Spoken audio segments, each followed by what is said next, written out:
오늘 저는 여러분과 함께 성공적인 삶의 세 가지 조건이라는 제목으로 말씀을 나누고자 합니다. 묵은 땅을 그대로 내버려 두면 잡초가 무성하고 별로 쓸모가 없게 됩니다. 그러나 그 땅을 잘 기경하여 가꾸어서 씨앗을 뿌리면 좋은 수확을 거두는 좋은 땅이 되는 것입니다. 인간의 삶도 마찬가지입니다. 우리의 삶을 개발하지 않고 내버려 두면 무익한 삶을 살게 되고 허송세월을 하게 되지만, 하나님 앞에서 우리의 삶을 잘 가꾸고 개발하면 참으로 가치 있는 사람이 되고 영광스러운 삶을 살 수가 있습니다. 저는 오늘 하나님 앞에서 우리의 삶을 성공으로 이끄는 세 가지 조건에 관해서 성경이 가르쳐 주신 대로 여러분과 함께 진리를 깨달아보고자 합니다. 첫째로, 모든 삶의 성공은 우리의 가슴 속에 주어진 꿈으로부터 출발합니다. 꿈은 내일의 성공을 잉태한 어머니와 같습니다. 여러분, 이 세상에 태어난 사람치고 어머니 없이 생명에 태어날 수 없는 것 같죠. 꿈이 없이는 아무것도 산출할 수가 없습니다. 어머니가 어린애기를 잉태하고 산출한 것처럼 우리는 꿈을 잉태하고 그 다음엔 꿈을 태어나게 하는 것입니다. 그러므로 꿈이 없는 사람은 내일이 없는 사람인 것입니다. 그렇기 때문에 성경에는 꿈이 없는 백성은 망한다, 그렇게 말하고 있는 것입니다. 우리가 성경 보면 아브라함은 75세까지 이름도 없는 사람이었어요. 그가 75세 동안 뭘 했는지 성경에는 전혀 기록하고 있지 않습니다. 왜냐하면 그는 아무런 생산적인 삶을 살지 않았습니다. 75년 동안 그의 삶은 무익한 삶을 살았으며 허송하는 세월을 지냈었습니다. 그런데 그 나이가 75세가 되었을 때 그에게 영광의 하나님이 나타나셨습니다. 그래서 75세 된 아브라함에게 장엄한 꿈을 하나님이 허락해 주셨습니다.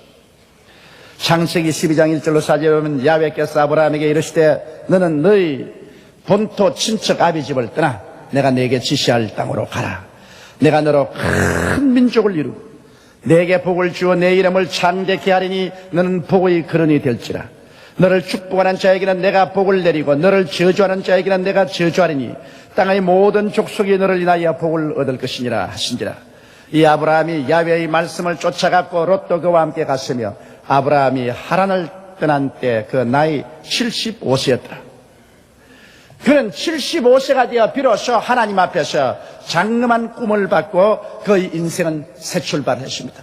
꿈도 없고 환상도 없이 허송세월하던 그의 본토 친척 아비 집을 떠나서 하나님이 주신 꿈을 가슴에 품고 그는 가나안 땅을 향해서 나아가는 것입니다. 하나님께로부터 꿈을 받자 그는 꿈을 잉태한 사람이 되고 말았습니다. 그리고 그 꿈은 그의 전 생애를 변화시키고 말았습니다. 아브라함의 인생에는 많은 기복이 있었습니다. 성공도 있고 실패도 있고 슬픔도 있고 기쁨도 있고 고난도 있고 영광도 있습니다만 그의 전 생애를 그는 가슴 속에 품은 그 꿈으로 말미암아 변화를 받고 그의 삶 일관해서 그 꿈이 아브라함의 생애를 만들어갔습니다. 결국에는 그는 유대인의 조상이 되고 믿음의 조상이 되고 위대한 하나님의 일꾼이 되었던 것입니다. 모세도 보십시오. 모세는 40세 혁명을 일으켜서 이스라엘을 애굽에서 구원하려 하다가 실패하고 그런 애굽에서 도망을 갔습니다. 미디안의 추장 이드로의 사위가 되었어. 장장긴 40년 동안 아라비아 광야에서 미디안 광야에서 목동의 생활을 했습니다. 그는 잊어버림을 받은 사람입니다. 아무도 그를 기억해주는 사람도 없고 그의 친구도 없었습니다. 그는 버림받은 사람이었습니다. 그는 이제 나이가 언간 80이 되었습니다. 머리는 백발이 되고 말은 어두워지고 눈도 어두워졌습니다. 발걸음도 이제는 빠르지 못합니다. 사람이 80이 되었으니 이제는 인생을 마무리 지을 그런 단계인 것입니다. 그런데 하루는 그가 호렙산 주변에 그 장인 이드로의 양무리를 이끌고 갔는데 가시능굴에서 활활 불이 타고 있습니다. 광야에서 날이 더우니까 가시능굴에 불이 붙는 것은 가끔 있을 수 있는 일인 것입니다. 그러나 이상한 것은 여기에 가시능굴에 불이 붙었는데 가시능굴이 잿더미가 되지 않습니다. 하도 이상해서 구경하러 가니까 그 가시능굴에서 하나님의 음성이 들었습니다. 모세야 모세야, 네가 선 땅은 거룩하니 신발을 벗어라. 그가 신발을 벗자 그 가시능굴 가운데서 하나님의 장엄한 음성이 들리와 거기에서 모세는 80에 하나님으로부터 주시는 꿈을 얻었습니다. 출애굽기 3장 7절로 10절에 보면 야훼께서 가라사대 내가 애굽에 있는 내 백성의 고통을 정령히 보고 그들이 그 간역자로 인하여 부르짖음을 듣고 그 우고를 알고 내가 내려와서 그들을 애굽인의 손에서 건져내고 그들을 그 땅에서 인도하여 아름답고 광대한 땅, 젖과 꿀이 흐르는 땅, 곧 가나안 족속, 헷 족속, 아모리 족속, 브리스 족속, 히위 족속, 여부수 족속의 지방에 이르려 하노라. 이제 이스라엘 자손의 부르짖음이 내게 달하고 애굽 사람이 그들을 괴롭게 하는 학대도 내가 보았으니 이제 내가 너를 바로에게 보내어 너로 내 백성 이스라엘 자손을 애굽에서 인도하여 내게 하리라. 하나님의 거룩하고 장대한 꿈을 80이 된 모세에게 두었습니다. 모세는 그 꿈을 받기 전에 그는 인생을 스스로 이제는 포기하고 있었습니다. 이제는 삶의 모든 것을 정리하고 있었습니다. 문명의 사람으로 미디안 광야에서 한 주먹 흙으로 돌아갈 그러한 준비를 하고 있었습니다.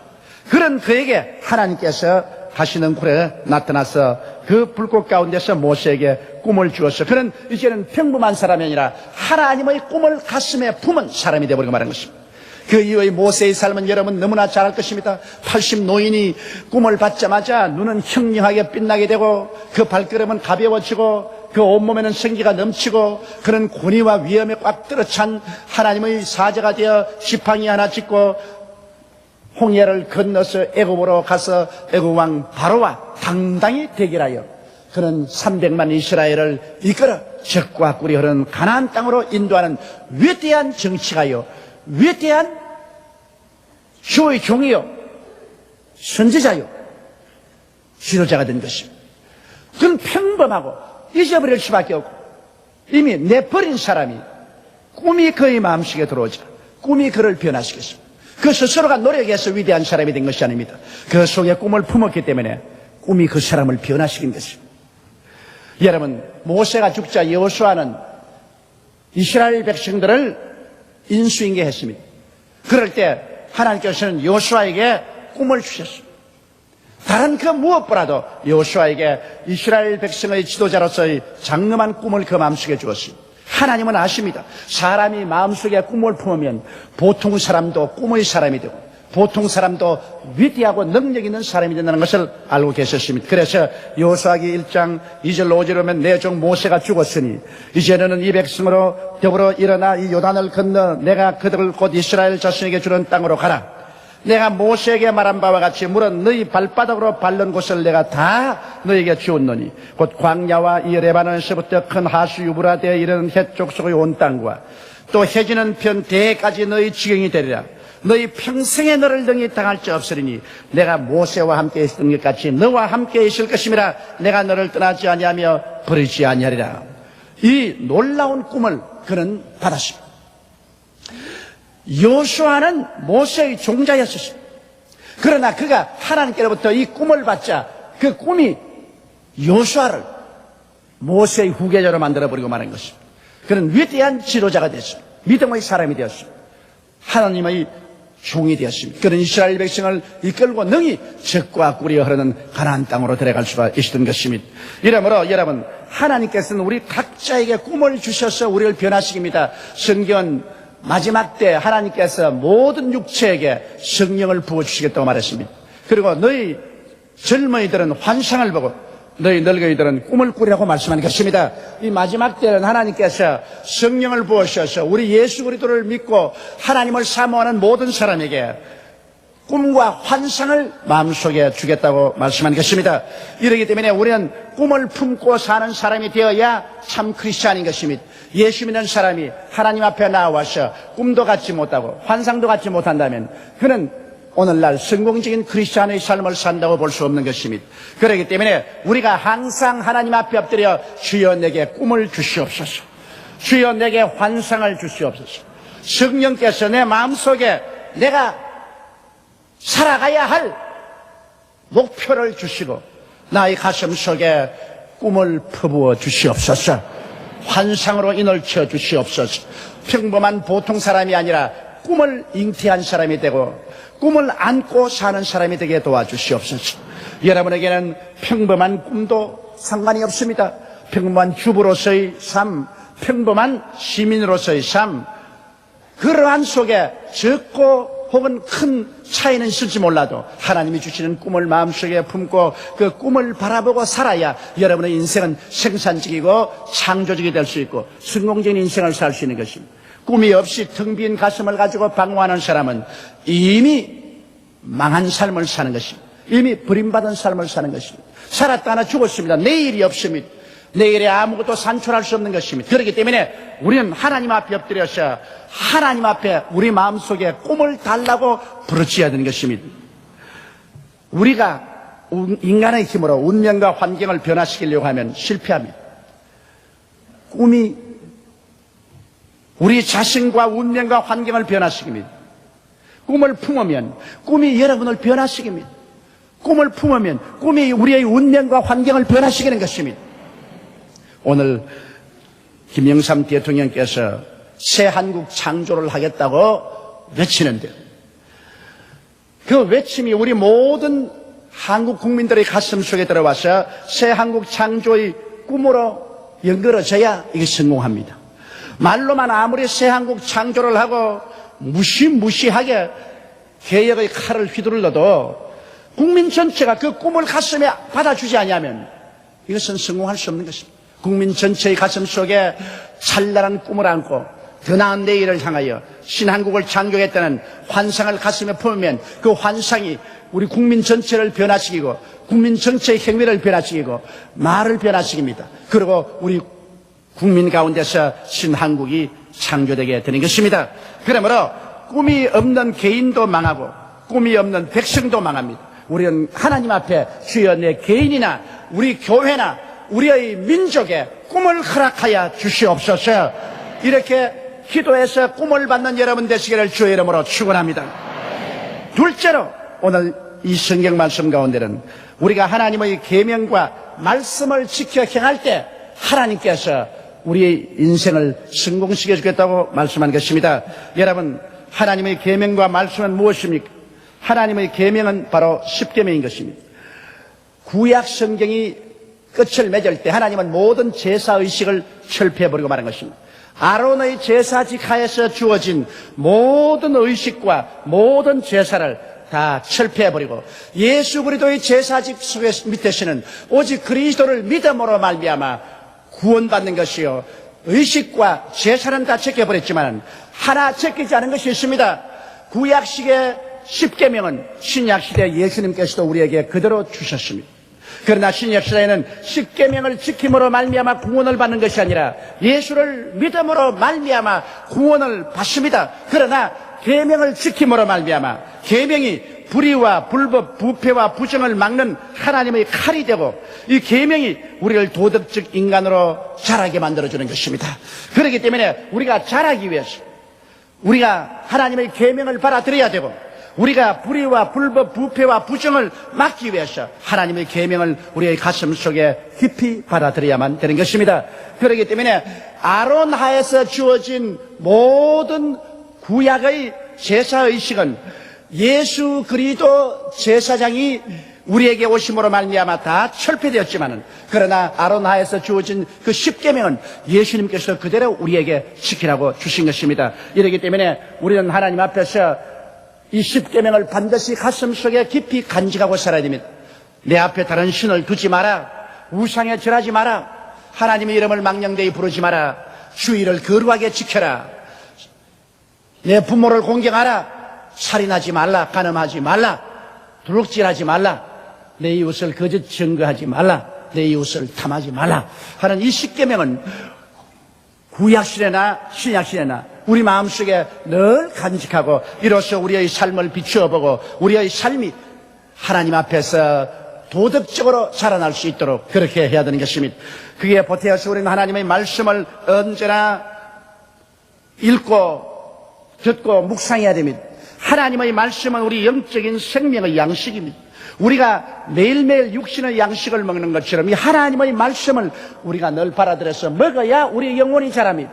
사람이 떡으로만 살 것이 아니요 하나님의 입으로 난 모든 말씀으로 살 것이라 했습니다. 이 말씀을 먹어야 우리의 영혼이 삽니다. 그리고 이 말씀을 통하여 우리는 하나님의 교훈을 받고 하나님의 지혜와 하나님의 지식과 하나님의 능력을 받게 되는 것입니다. 이러기 때문에 사람이 어디에 가서 하나님의 지혜와 지식과 총명을 얻을까요? 하나님 말씀에서 얻을 수 있는 것입니다. 그렇기 때문에 하나님의 계명과 말씀이 우리의 생활 속에 생활화하기 위해서 우리는 항상 하나님의 계명과 말씀을 묵상하고 우리가 씹어봐야 되는 것입니다. 우리가 음식을 먹을 때 그냥 맛도 안 보고 그냥 먹어버리면 안 됩니다. 음식을 많이 씹어야 음식 맛도 알고 음식이 소화도 잘 되는 것처럼 우리는 계명을 늘 마음속에 묵상하고 하나님 말씀을 늘 마음속에 묵상하고 영적으로 씹어봐야 되는 것입니다. 거듭거듭 생각해보고 그 내용이 무엇인지 궁구해보고 그래서 말씀이 우리의 생애 속에 깊이 뿌리를 내리도록 해야 되는 것입니다. 그리고 우리는 하나님 말씀을 입으로 담대히 시인하고 살아야 하는 것입니다. 여러분, 말씀을 시인한다는 것은 대단히 중요합니다. 눈에 안 보이는 영적인 세계와 눈에 보이는 육신적인 세계를 연결하는 고리가 바로 우리 입술의 고백인 것입니다. 말씀을 통하여 눈에 안 보이는 영적인 하나님의 능력이 눈에 보이는 현실로 나타나는 것입니다. 하나님께서 빛이 있으라 말씀하시며 말씀이 하나님의 능력과 눈에 보이는 세상의 고리가 되어서 빛이 생겼습니다. 온 천하의 물이 한 곳으로 모이고 육지가 드러나라. 하나님 말씀하시며 하나님의 능력이 그 말씀을 타고 말씀의 고리로서 우리의 현실과 연결되어서 육지가 나타나게 된 것입니다. 예수님께서도 말씀으로 죄를 용서해 주시면 내 죄사함을 받았나니라. 말씀으로 귀신아 나가라. 말씀으로 너의 침상을 걸머쥐고 집으로 들어가라. 그 다음 말씀으로 고요하라 잠잠하라. 파도를 잠잠케 하시며 나사로야 나오라고 할 때 말씀이 고리가 되어서 하나님의 눈에 안 보이는 능력이 눈에 보이는 현실로 나타나는 것입니다. 그렇기 때문에 우리는 항상 말씀을 입술에서 떠나지 말고 입술로서 시인해야 하나님의 능력이 여러분 현실 속에 나타나게 되는 것입니다. 말씀을 저버리면 하나님의 능력도 저버리게 됩니다. 부정적인 말을 자꾸 고백하면 마귀의 세계를 현실적인 나의 삶 속으로 연결해 주는 것입니다. 그래서 도적질 당하고 죽임을 당하고 멸망을 당하는 슬픔을 얻게 되는 것입니다. 이러므로 말씀을 강하게 여러분께서 믿고 입술로 긍정적인 하나님의 말씀을 시인하게 되시기를 주의 이름으로 축원합니다. 그리고 말씀을 여러분 실천하고 여러분 생활 속에 살아야 됩니다. 말씀이 가르치는 대로 우리가 실천하고 현실 속에 살아가면 이러한 사람하고 하나님이 같이 하십니다. 주님께서 오늘 읽은 이 성경 말씀에 약속한 것처럼 이렇게 하면 너희 모든 삶이 형통하리라고 말한 것입니다. 어디로 가든지 너희가 성공하리라고 말씀하고 있는 것입니다. 셋째로 우리는 하나님을 믿고 강하고 담대한 마음을 버려서는 안 됩니다.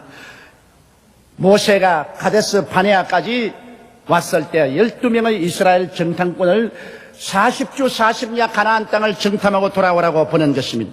그런데 그 중에 10명의 정탐꾼은 겁을 집어먹고 사물을 봤습니다. 그들은 40주 40야를 가나안 땅에 가서 보면서 마음에 겁이 딱 질려서 보았습니다.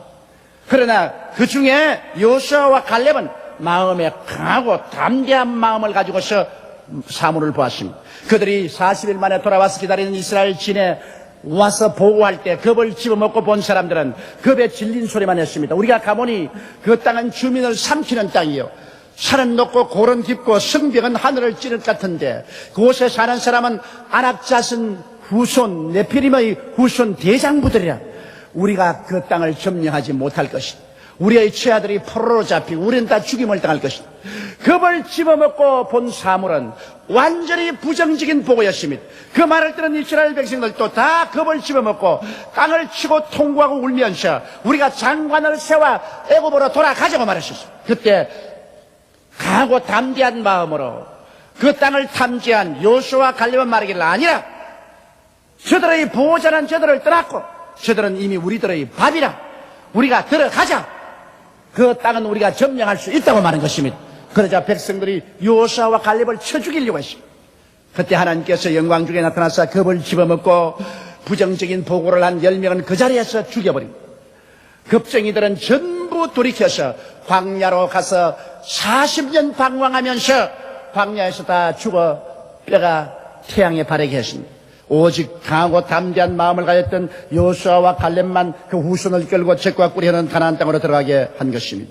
사울이 목장에서 전쟁터로 아버지 심부름을 갔을 때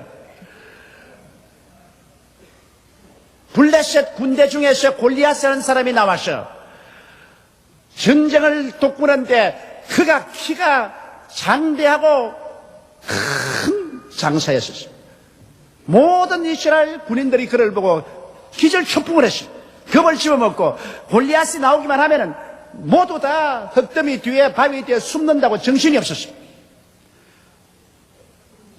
그들은 다 할례바는 하나님의 군대였습니다만 또 하나님께서 그들과 같이 계셨습니다만 사울의 군인들은 골리앗의 모습과 협박에 기가 꺾이고 겁을 잔뜩 집어먹고 그래서 그들은 기진맥진했습니다. 그러나 여기 조그마한 목동인 다윗은 마음에 강하고 담대했습니다. 그는 아버지 양을 칠 때 사자도 쳐서 죽인 경험이 있고 곰도 쳐 죽인 경험이 있습니다. 그런 하나님을 의지하고 하나님을 바라고 환경을 바라보지 않고 강하고 담대한 믿음을 가지십니다. 그래서 그가 사울에게 자진해서 골리앗을 대항해서 나가겠다고 했습니다. 이스라엘의 모든 역전의 용사가 못하는 것을 그는 마음에 강하고 담대하여 하나님을 의지했기 때문에 하나님과 함께 나가서 골리앗을 쳐 죽이고 그런 위대한 승리를 이스라엘에 가져올 수가 있는 것입니다. 이러므로 우리가 여러분 신앙생활할 때 강하고 담대한 마음을 버리면 안 됩니다. 성경은 너희 담대함을 버리지 말라 이것이 큰 상을 얻는다고 말한 것입니다. 우리의 운명이나 환경을 바라보고 위축되어서 겁을 집어먹고 뒤로 물러가고 부정적인 마음을 하면 그 사람은 벌써 하나님이 버린 것입니다. 기드온이 용사를 택할 때 하나님께서 2만여 명의 사람들이 모였을 때 이 중에 두려워하는 사람은 다 돌아가라고 말했습니다. 왜냐하면 두려워하는 사람은 하나님께서 사용할 수 없습니다. 하나님이 주시는 마음은 두려워하는 마음이 아닌 것입니다.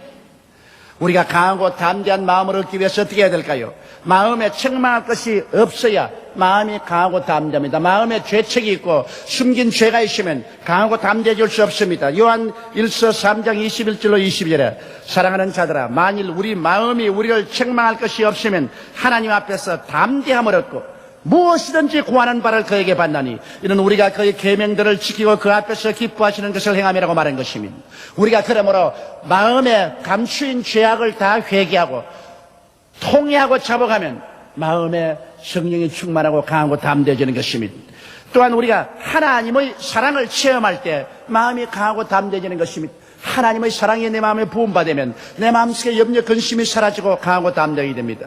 요한일서 4장 16절로 21절에 하나님이 우리를 사랑하시는 사랑을 우리가 알고 믿었노니 하나님은 사랑이시라. 사랑 안에 거하는 자는 하나님 안에 거하고 하나님도 그 안에 거하느니라. 이로써 사랑이 우리에게 온전히 이룬 것은 우리로 심판날에 담대함을 가지게 하리 함이니 주의 어떠하심과 같이 우리도 세상에서 그러하니라. 사랑 안에 두려움이 없고 온전한 사랑에 두려움을 내어 쫓나니 두려움에는 형벌이 있음이라. 두려워하는 자는 사랑 안에서 온전히 이루지 못했느니라. 그렇게 말했습니다.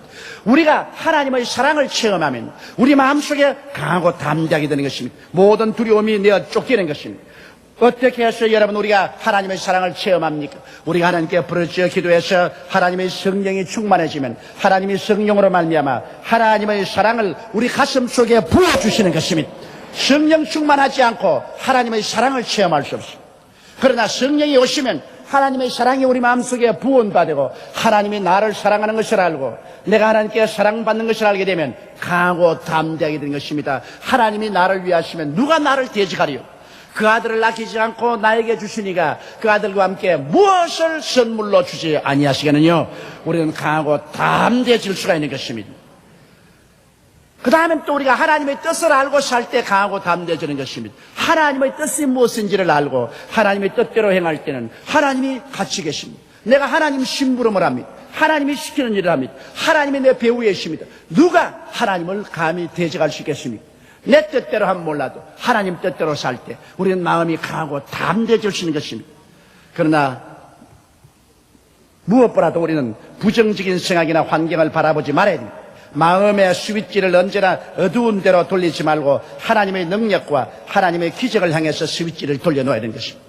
마음을 자꾸 부정적인 곳에 돌리면 아닙니다. 마귀가 와서 자꾸 속살거리는 부정적인 생각과 부정적인 말과 불안과 공포에 대한 말에 귀를 기울이고 그 마귀의 생각으로 마음에 채워놓으면 우리는 강하고 담대한 마음을 다 빼앗깁니다. 그러나 우리의 귀를 하나님께로 향해서 하나님 말씀을 듣고 우리의 눈을 하나님께 바라보고 우리의 마음의 스위치를 단호하게 하나님께로 향해서 긍정적이고 적극적이고 창조적이고 생산적인 그 말씀에 돌려놓으면 여러분 마음이 강하고 담대해질 수가 있는 것입니다. 마음에 나는 강하고 담대하겠다. 나는 두려워하지 않는다. 나는 놀라지 않는다. 나는 무서워하지 않는다. 나는 하나님을 의지하고 나가겠다는 마음의 결정이 필요한 것입니다. 그래서 눈에 아무 증거 안 보이고 귀에는 아무 소리 안 들리고 손에 잡히는 것 없어도 하나님을 의지하고 용감하게 행할 때 하나님께서 이런 사람에게 복을 주시는 것입니다. 누구든지 하나님 앞에서 꿈이 있고 말씀이 있고 흔들리지 않은 강하고 담대한 마음이 있어 앞으로 전진해 나가면 가나안 땅은 정복되고 골리앗은 패하고 승리와 영광은 다가오게 되는 것입니다.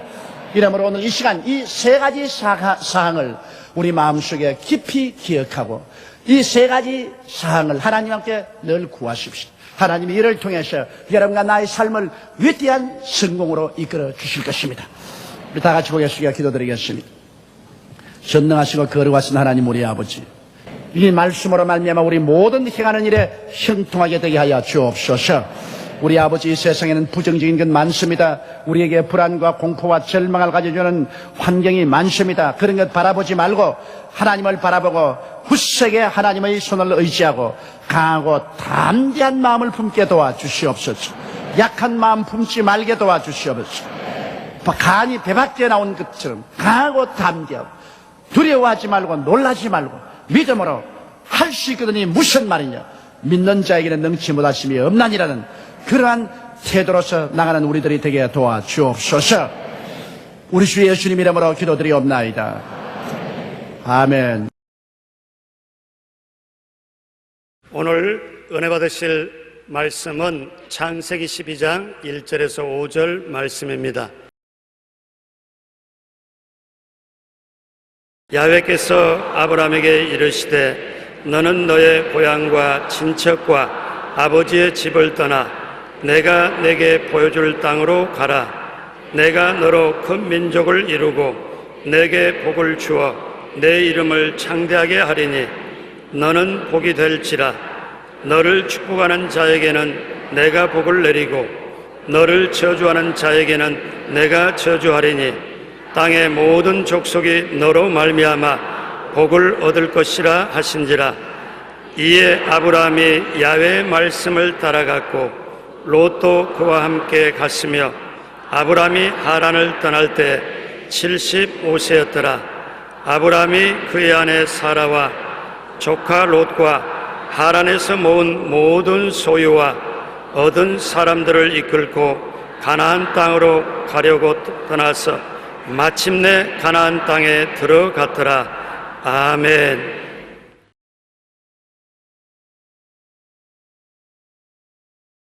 아브라함이 가르쳐주는 교훈이란 제목으로 은혜를 나누겠습니다. 우리는 아브라함을 믿음의 조상이라고 말합니다.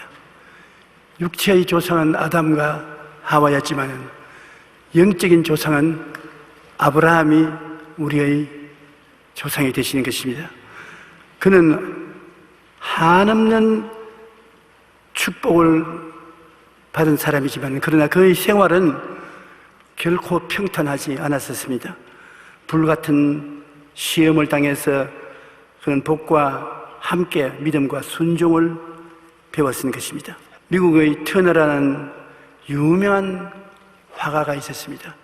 그는 교회 열심히 나가면서 교회 학교 애들을 가르치는 데 즐거움을 가졌습니다. 하루는 큰 폭의 종이를 가지고 그림을 그리기 위해서 준비를 다해서 교회 학교 애들 앞에 서서 너희들이 와서 그리고 싶은 대로 그리라고 그랬었습니다.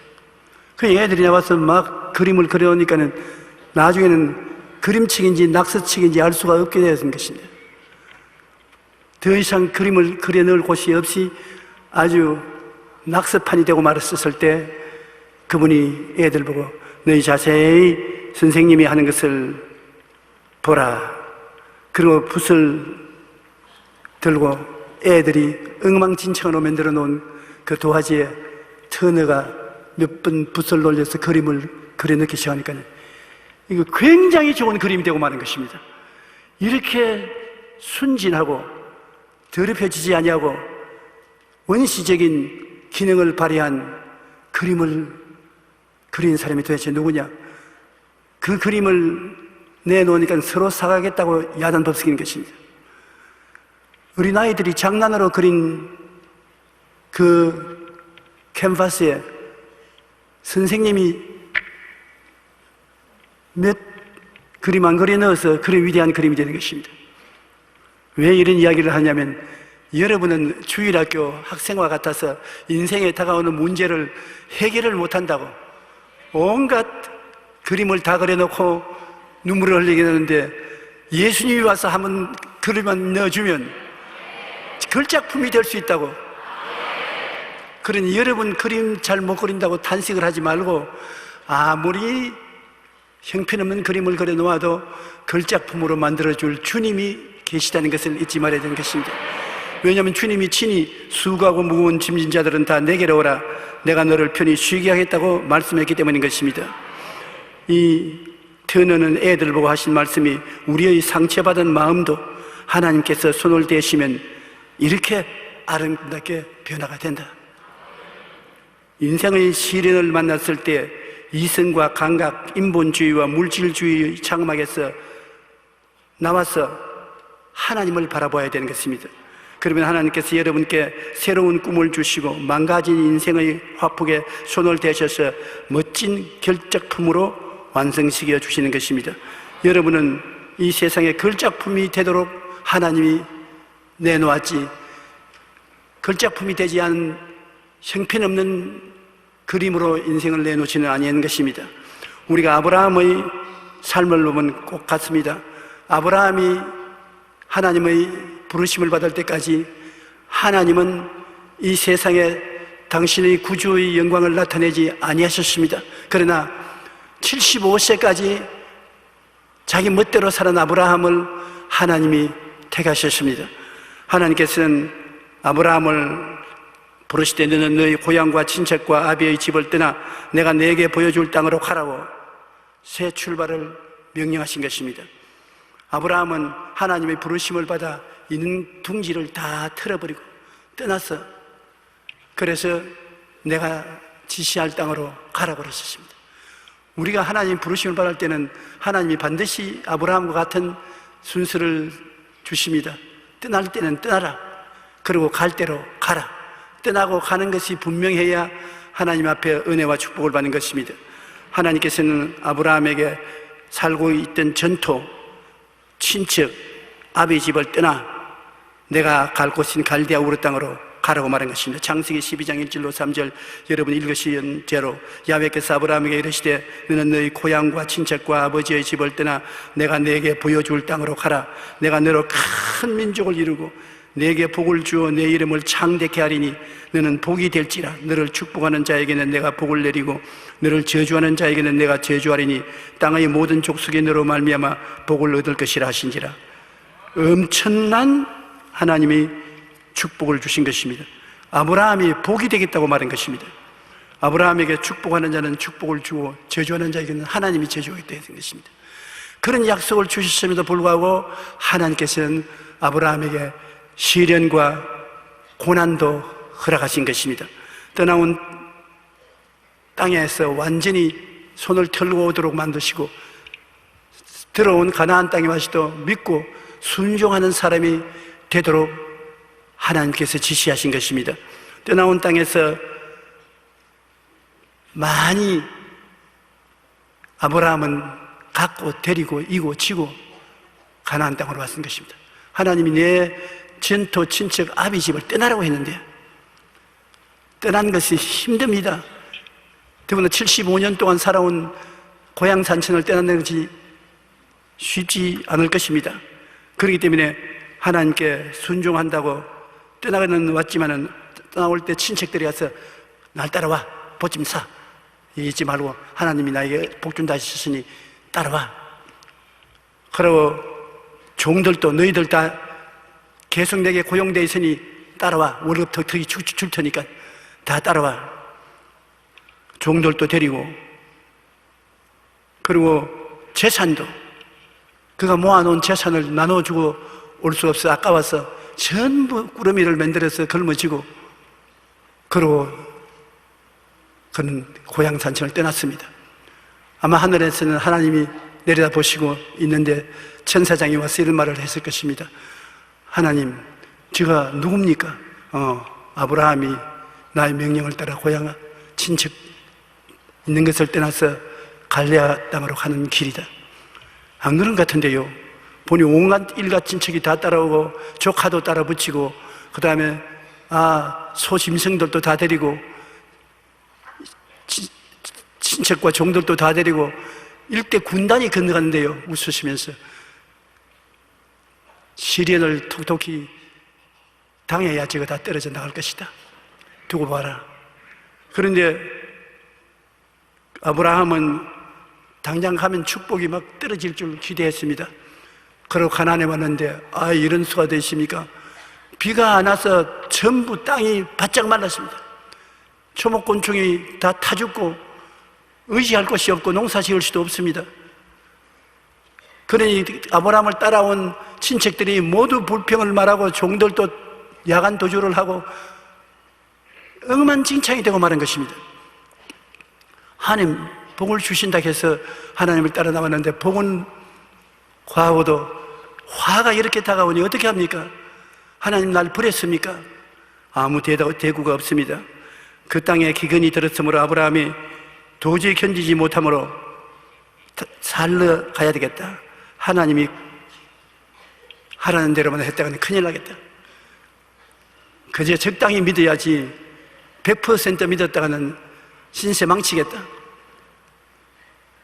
지금 이런 기근이 가나안에는 왔어도 애굽 땅에는 물이 풍부하고 농사도 잘 되고 사람들이 많이 와서 사니 우리 애굽으로 살러 가자.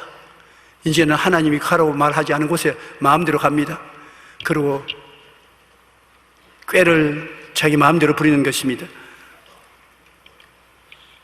아브라함은 오랜 세월 동안 사라와 같이 살았으나 자식은 없었는데, 아브라함은 자기가 보기에도 사라는 너무나 절세 미인이었습니다. 아브라함은 그 긴 세월 동안 살아오면서 인생에 별 재미는 없었으나 자기 부인 얼굴 쳐다보는 재미로 살았습니다. 절세 미인이었다고 그랬습니다. 우리가 보기에는 미스 코리아 정도가 안 되고 아예 마음에 감탄할 정도로 이뻤습니다. 그러기에 아브라함이 내려가면서 그 아내에게 부탁을 한 것입니다. 여보, 당신하고 오래 살아서 당신이 굉장히 미인인 것을 내가 아는데 내가 미안해서 그 말을 입으로는 못했지만은 오늘 시인한다고. 틀림없이 내려가면 애굽 사람들은 당신의 아름다움을 보고 기절초풍을 할 것이다. 그리고 나는 잡아서 죽이는 것은 간단한 문제다. 난 당신을 뺏기고 목숨도 잃을 것인데 나를 좀 살려줘서. 그 어떻게 살려줘요? 이제부터는 여보라고 하지 말고 오빠라고 말하십시오. 요사이 같으면 아무것도 아니지. 요사이 다 오빠 하니까 누가 진짜 오빠인지 가짜 오빠인지 모르겠는데 나를 오빠라고 하시면 나는 동생 할 테니까.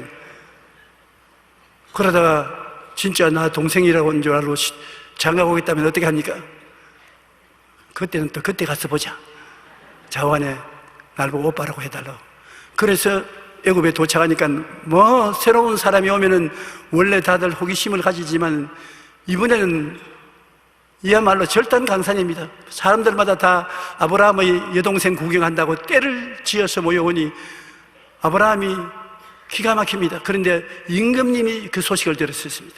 바로가 듣기로 가나안에서 한 가족이 왔는데 여자는 기가 막히게 아름다운 여자다.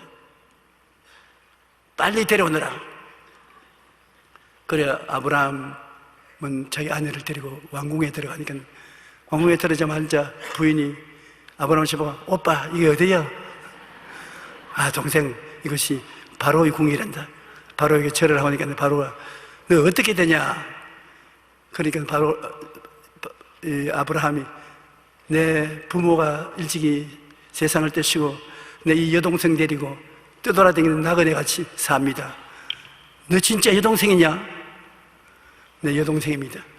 여동생은 이렇게 이쁜데 너는 왜 호박 같나? 나는 호박 같아도 내 여동생은 틀림이 없습니다. 자네 정말 이것이 너희 오빠냐? 예, 내 오빠입니다. 그럼 잘 됐다. 나하고 결혼하자. 그날로 당장 결혼해서 빠이빠이 하고 바로가 데리고 가버리고 그 대가로서 소와 양과 짐승은 잔뜩 얻었습니다.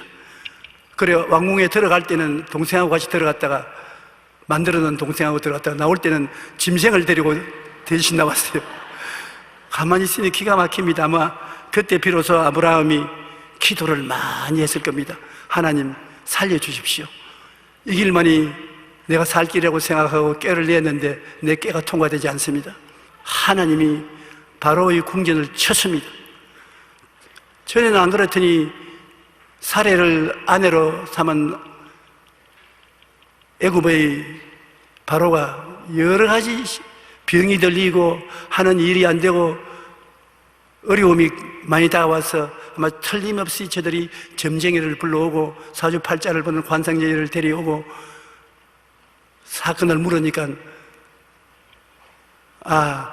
이 여인이 동생이 아니라 그분 아내라고. 아내를 빼앗아왔으니 그들이 숨기는 신이 화가 나서 이렇게 징벌을 내리는 것이 빨리 돌려보내야 돼요. 그래서 아브라함을 빨리 돌아가십니다.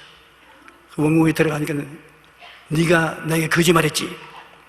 네 아내를 왜 너 동생이라 했냐? 내 목숨 한 목숨 살라고 할 수 없이 그렇게 했습니다. 빨리 데리고 와라. 너 때문에 우리 왕궁이 망하겠다.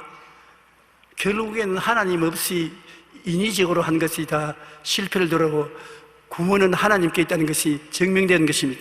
하나님이 화를 주니까 다 회개하고 도로내주어서 그 아내를 데리고 애굽 땅에 있지도 못하게 빨리 떠나라. 그래서 가나안 땅으로 왔었습니다. 오니까 그동안에 가나안 땅에는 비가 많이 와서 곡식이 잘 되고 풀도 푸르고 좋습니다. 상당한 오랫동안 애굽에 있은 것이 틀림없습니다. 그런데 또다시 인위적으로 사니까 시련이 다가왔었습니다. 그 시련이 뭐냐면 조카하고 싸움이 벌어진 것입니다. 조카도 삼촌 따라다니다가 삼촌에게서 조금씩 도움을 받아서 큰 목장을 가진 사람이 되었습니다. 많은 양떼와 소떼와 짐승떼를 거느린 목장주가 되었는데 삼촌의 목동들과 자기의 목동들이 싸움이 붙어서 야단 법석이 났습니다. 왜냐하면 서로 좋은 초지를 얻기 위해서 삼촌이 가진 초지에 자기 짐승들을 위해서 풀을 뜯어 먹이니 삼촌의 목장들이 쫓아내고 그래서 아제비와 삼촌 간의 싸움이 벌어지고 그곳에 있는 다른 이방 민족들도 손가락질을 하고 야단입니다. 하나님 뜻을 거역하면 언제고 문제가 생겨나는 것입니다. 내 아비 집을 떠나라 했는데 조카는 아버지 혈통에 이은 조카거든요. 조카를 떠나고 와야 되는데 조카를 데리고 왔기 때문에 그런 문제가 생긴 것입니다. 그래서 조카를 보고 우리 헤어지자. 여기 타 민족도 많은데 아제비와 조카가 싸워서 피투성이가 나고 소문이 자작이 나는데 우리 좋지 않다, 헤어지자. 네가 동이라 하면 내가 서라 하고 네가 남이라 하면 내가 북을 말하겠다. 아무리 일가 친척간이라도 물질 문제 가지고는 양보가 없습니다. 그렇게 하면 조카가 삼촌 따라왔으니 삼촌이 먼저 좋은 데를 택하십시오. 그러면 다른 것을 내가 택하겠습니다. 그렇게 말하지 않았습니다. 얼씨구나, 내가 먼저 택하지 뭐 삼촌이 어떻게든지. 그래서 소돔과 고모라 있는 요단강 쪽을 바라보니 풀도 많고 물도 많고 좋은지라 난 저 수도망 고무라 성이 있는 저 요단 동쪽을 태고 갈 테니까 그럼 3천만 여기 계세요. 바이바이. 그러고 떠나버렸습니다. 그 이제 메마른 초지가 있는 한쪽 구석에 아브라함은 쪼그리고 앉아서 하나님 바라보기, 하나님이 조카가 다 떠나고 난 다음 일어서라. 동서남북을 바라보라. 똑똑히 보라. 내 눈에 보이는 그 땅을 내가 내게 주리니 영원하리라. 가볼 필요 없이 바라봄의 법칙을 통해서 네가 바라볼 수 있는 그 땅은 내가 다 주겠다. 여러분께서도 성경을 읽어서 하나님께서 주신 약속을 믿음으로 바라볼 수 있는 것은 다 바라보면 은혜로서 축복을 주실 것입니다. 우리 창세기 13장 7절로 12절 제가 읽어드릴 테니 들어보세요. 그러므로 아브라함의 가축의 목자와 롯의 가축의 목자가 서로 다투고 또 가나안 사람과 브리스 사람도 그 땅에 거주하는지라. 아브라함이 롯에게 이르되 우리는 한 친족이라.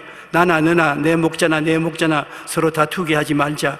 내 앞에 온 땅이 있지 아니하냐. 나를 떠나라. 내가 좌하면 나는 우하고 내가 우하면 나는 좌하리라. 예, 롯이 눈을 들어 요단 지역을 바라본즉 소알까지 온 땅에 물이 넉넉하니 야훼께서 소돔과 고모라를 멸하기 전이었으므로 야훼의 동산 같고 애굽 땅과 같았더라. 그러므로 롯이 요단 온 지역을 택하고 동으로 옮기니 그들이 서로 떠난지라. 아브라함은 가나안 땅에 거주하고 롯은 그 지역의 도시들에 머무르며 그 장막을 옮겨 소돔까지 이르렀더라. 하나님은 이제 아브라함에게 믿음으로 사는 법을 가르쳐 주었습니다. 갈대아 우르를 떠날 때 하나님의 말씀을 믿음으로 따라 살았으면 괜찮았을 것인데 그는 자기의 계획과 자기의 지혜를 따라 애굽으로도 내려갔고 조카 롯에게 짐승들도 많이 나누어 주었고 자기 인간과 수단과 방법으로 잘 살려고 했다가 실패를 많이 했었습니다. 성경에는 주님께서 나의 의인은 믿음으로 말미암아 살리라고 했는데 오늘날 우리도 이 세상 살리를 떠나서 하나님을 따라 나왔으면 믿음으로 살아야 되는 것입니다. 믿음으로 사는 것이 쉽지 않기 때문에 훈련을 통해서 배우는 것입니다. 장막에서 늘 엎드려서 기도할 때도 땅만 보고 기도하면 소용이 없습니다. 꿈을 마음속에 품고 기도해야 하나님이 축복을 해주시는 것입니다. 이성과 감각, 인본주의, 물질주의의 장막에서 나와야 되는 것입니다. 천막을 치고 옛날 사람들은 살지 않았어요. 천막 밑에서 자꾸 기도만 하면 천막과 흙밖에 보이지 않습니다. 그러나 천막 밖에 나오면 하늘을 쳐다보면 수많은 별들이 보이는 것입니다. 하나님은 기도를 그렇게 하라는 것입니다. 세상의 부귀영화, 공명, 낭패, 실망만 생각하고 땅만 바라보고 기도하지 말고 천막 밖에 나와서 우리 말로 다 한다면 이승이란 천막, 감각이란 천막, 인본주의라는 천막, 밀줄주의적인 천막에서 나와서 하늘을 바라보라. 수많은 별들이 있지 않느냐. 그 별들을 통해서 하나님께서 아브라함 보고 너 자손이 저 별들처럼 많을 것을 생각하라. 마음에 꿈을 가지고 생각하고 바라보고 기도하라. 꿈을 가지고. 무슨 꿈이냐? 별 하나가 내 한 자식이 된다는 것을 꿈을 꾸면 말로 다 할 수 없이 많은 자손들 아닙니까? 난 저 많은 자손들의 아버지가 되고 할아버지가 되고 조상이 된다. 그것을 마음속에 그려라. 오늘 예수 믿는 사람들은 하나님의 나라를 바라보고 하나님의 약속의 말씀으로 마음의 그림을 그려야 되는 것입니다. 우리가 어떻게 하늘을 쳐다보고 별들로 뭐를 해야 하란 말이에요. 우리의 하늘은 성경이 우리 하늘인 것입니다. 창세기부터 계시록까지 성경을 바라보고 읽고 성경에 있는 하나님의 약속의 말씀을 별처럼 마음에 간직하라는 것입니다. 성경을 읽고 말씀의 별을 가슴 속에 품고 기도하면 기적이 일어나는 것입니다. 여러분 마음속에 오랫동안 간직하고 바라보고 기도하는 그 목표의 별은 이루어지는 것입니다. 목표를 마음속에 그림으로 그려놓고 꿈을 꾸면서 기도하지 아니하면 믿음이 생겨나지 않습니다. 믿음이라는 것은 참 힘이 있어야 돼. 꿈이 있어야 믿음이 있는 것입니다. 왜냐? 제가 여러분께 묻습니다. 뭘 믿습니까? 몰라요. 그러면 믿음이 뭔지 모르지 않습니까? 무엇을 믿지요? 목적이 있어야 되지 않습니까? 아, 몸이 좀 아프니까 몸이 나으려고 하는데, 그렇지요. 그러면 몸이 낫겠다고 꿈을 꾸면 그 꿈을 믿는 것입니다. 몸이 난 건강한 꿈을 꾸기 때문에 내 믿은 대로 될 것이라고 할 것인 것입니다. 이와 같이 아브라함에게 하나님께서 상속자를 주고, 또 아브라함이 오랫동안 85세에 기도했으나 꿈이 없이 기도를 했습니다. 천막 아래서 불평을 해가면서 내 아내는 지금 75세가 되고 나는 85세인데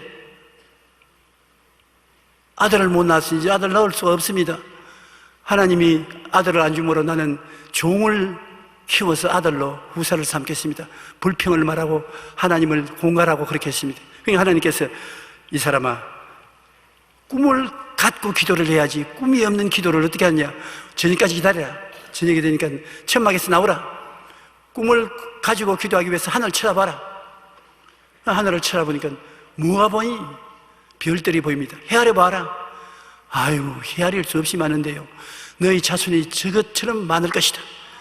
아브라함이 입을 딱 벌리고 별들을 바라보고 별들이 자기의 자손이 된 것 같은 느낌으로 가슴에 깍 들어 차니까, 하나님, 내가 믿습니다. 전에는 무엇이 믿을 줄 몰랐는데 저 별들이 내 자손인 것을 믿습니다. 하나님이 아브라함 보고 만족한다. 잘했다.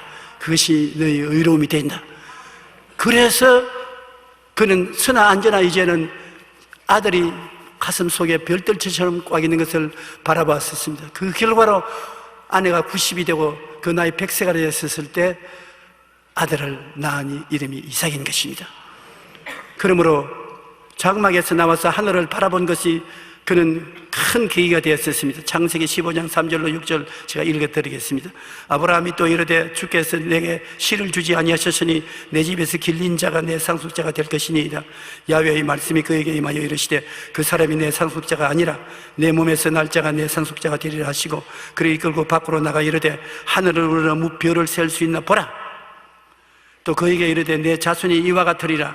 아브라함이 야훼를 믿으니 야훼께서 이를 그의 의로 여기셨다. 바라봄과 믿음, 그 법칙을 통해서 역사가 일어난 것입니다. 꿈이 생길 때 믿음이 생깁니다. 무엇을 믿느냐? 꿈을 믿는 것입니다. 현재 있는 것뿐 믿을 사람이 어디 있습니까? 꿈이라는 것은 장차 생겨날 것을 지금 믿는 것을 말하는 것입니다. 뭘 믿느냐? 건강을 믿습니다. 그것이 바로 꿈을 믿는 것입니다. 뭘 믿느냐? 사업이 일어날 것을 믿습니다. 그게 꿈입니다. 그게 믿음이고, 그러므로 꿈은 마음속에 현재 그림으로 그리고 나면 그것을 바라보고 있으면 그것이 내 것이 되었다는 믿음이 생겨나는 것입니다. 믿음이 생겨나면 믿음을 입술로 고백을 하는 것입니다. 그것이 내 거라고 고백을 하면 현실적으로 날이 가고 달이 가면 이루어지게 되는 것입니다.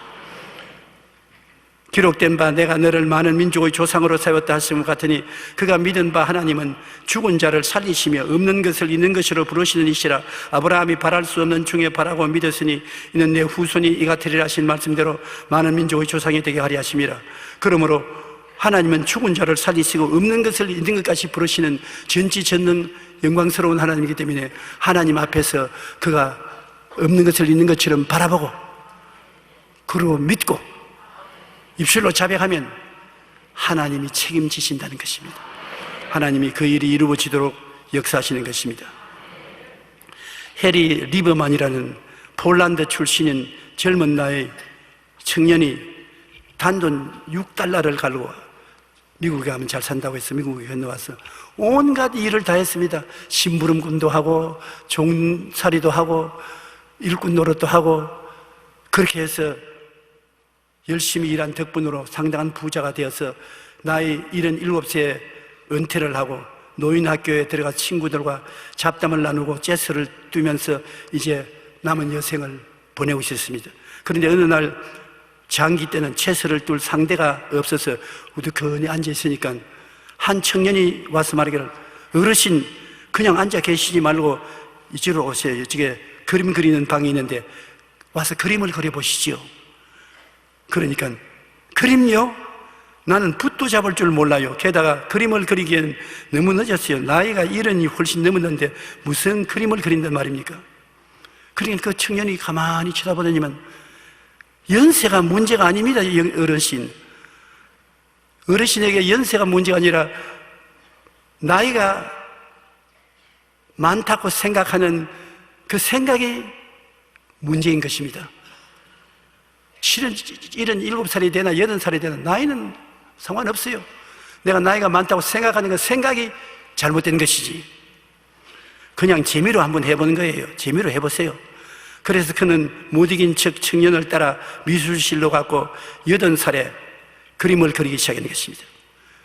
그런데 그가 22번째 전시회를 열었을 때는 나이가 101살이었고 평론가들로부터 원시적 눈을 가진 미국의 샤갈이라는 극찬을 받았습니다. 그는 이렇게 말했습니다. 몇 년이나 더 살 수 있을까 생각하지 말고 내가 어떤 일을 더 할 수 있을는지 생각해 보세요. 여러분, 나이를 잡수신 분 뭐 하라 하면 내가 몇 년이나 더 살지 78, 79, 80 헤아립니다. 그런데 이분은 자기 체험에서 말하기를 몇 년이나 더 살까 헤아리지 말고 얼마나 더 많은 일을 할까를 생각하는 것입니다. 아직 우리는 다 팔팔합니다. 그렇지 않아요? 저도 팔팔하고 여러분도 팔팔하고. 그러므로 얼마나 더 살까를 생각하지 말고 얼마나 일을 더 할 수 있을까를 생각해보는 우리들이 되십시다. 꿈은 이성과 감각을 초월합니다. 꿈을 꾸는 사람에게는 나이도 문제가 되지 않습니다. 꿈을 꾸는 사람은 이성이 한계 짓는 불가능의 벽을 얼마든지 뛰어넘을 수가 있습니다. 꿈을 꾸는 데는 이 세상 이성이 필요 없습니다. 할 수 있다, 할 수 없다, 그런 이성적으로 생각할 필요가 없습니다. 꿈은 얼토당토 않는 것을 그리는 그림입니다. 어린아이가 도화지에다가 그림 그리라면 얼토당토 않는 그림 그리지 않습니까? 나는 우리 손녀가 오면 그림 그린데 어깨 너머로 봅니다. 손녀가 그림을 좋아해서 그림을 그리는데 대개 그림을 그리면 저 할아버지를 그려놓아요.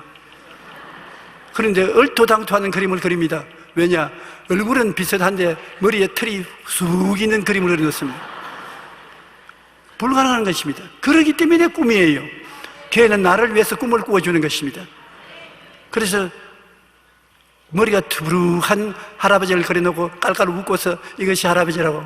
그런데 내가 전혀 그것을 믿지 않았는데 요사이는 약간 믿음이 생긴다고요.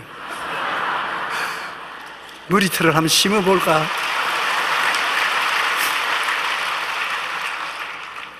꿈이라는 것은 현실에서 도저히 없는 것을 마음속에 그려보는 것이 꿈인 것입니다. 그 꿈이 믿음으로 변화되고 그것을 믿으면 하나님이 바빠집니다. 왜냐하면 하나님 내 믿은 대로 될지어다고 하시기 때문에. 그러므로 하나님께서 감각을 초월한 이 꿈을 여러분이 꾸기를 원하시는 것입니다. 꿈은 이성과 감각을 초월해야 되는 것입니다. 꿈꾸는 사람에게는 나이도 문제가 되지 않습니다. 꿈을 꾸는 사람은 이성도 나이도 다 뛰어넘어 훌륭한 목적을 달성할 수가 있는 것입니다. 그리고 아브라함에게 하나님이 가르쳐 주신 것은 믿음으로 위대한 인생을 살아갈 수 있고 아들도 얻을 수 있고 큰 사업도 상속으로 받을 수 있는데 결국에 사는 것이 뭐냐? 삶의 궁극적인 목표와 사랑을 깨달아 알으라고 하는 것입니다.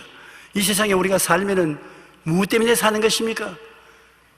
잘 사는 사람도 결국에 가서는 무엇 때문에 사느냐 회의가 들어오고 못 사는 사람은 더 말할 필요 없이 마음에 회의가 들어오는 것입니다. 무엇 때문에 사는가? 인생은 삶의 궁극적인 목표를 하나님은 깨닫고 살아라는 것입니다. 그러면 어떻게 궁극적인 목표와 사랑을 갖고 살 수 있습니까? 하나님 제일주의로 살아라는 것이 하나님이 우리에게 제일 주문하는 것입니다.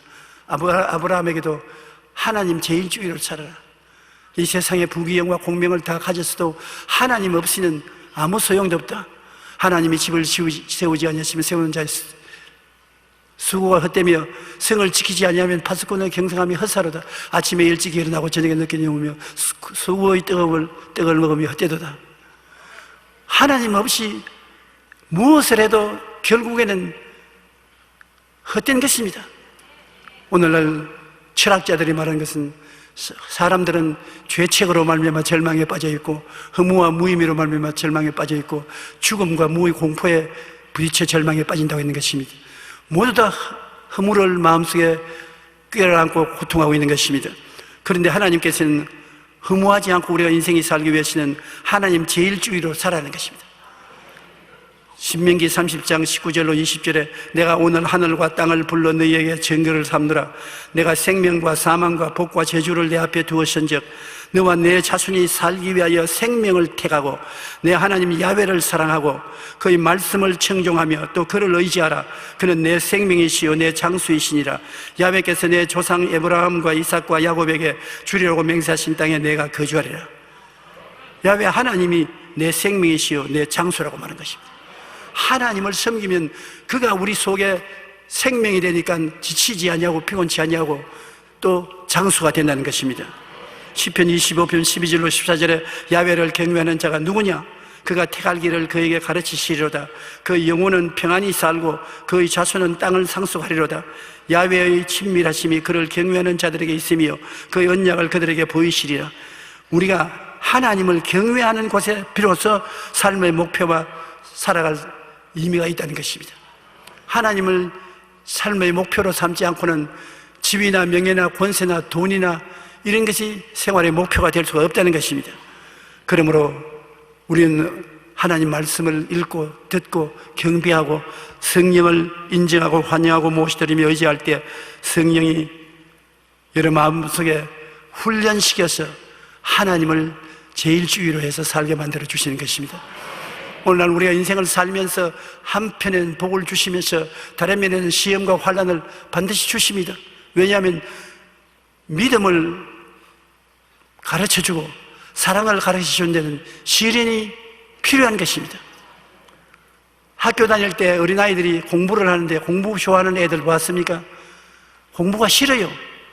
그래도 공부가 장차 그를 현명하게 만들고 더 놀라운 삶을 살게 만들어주기 때문에 억지로라도 공부를 해야 되는 것입니다. 공부는 싫으나 해야 된다.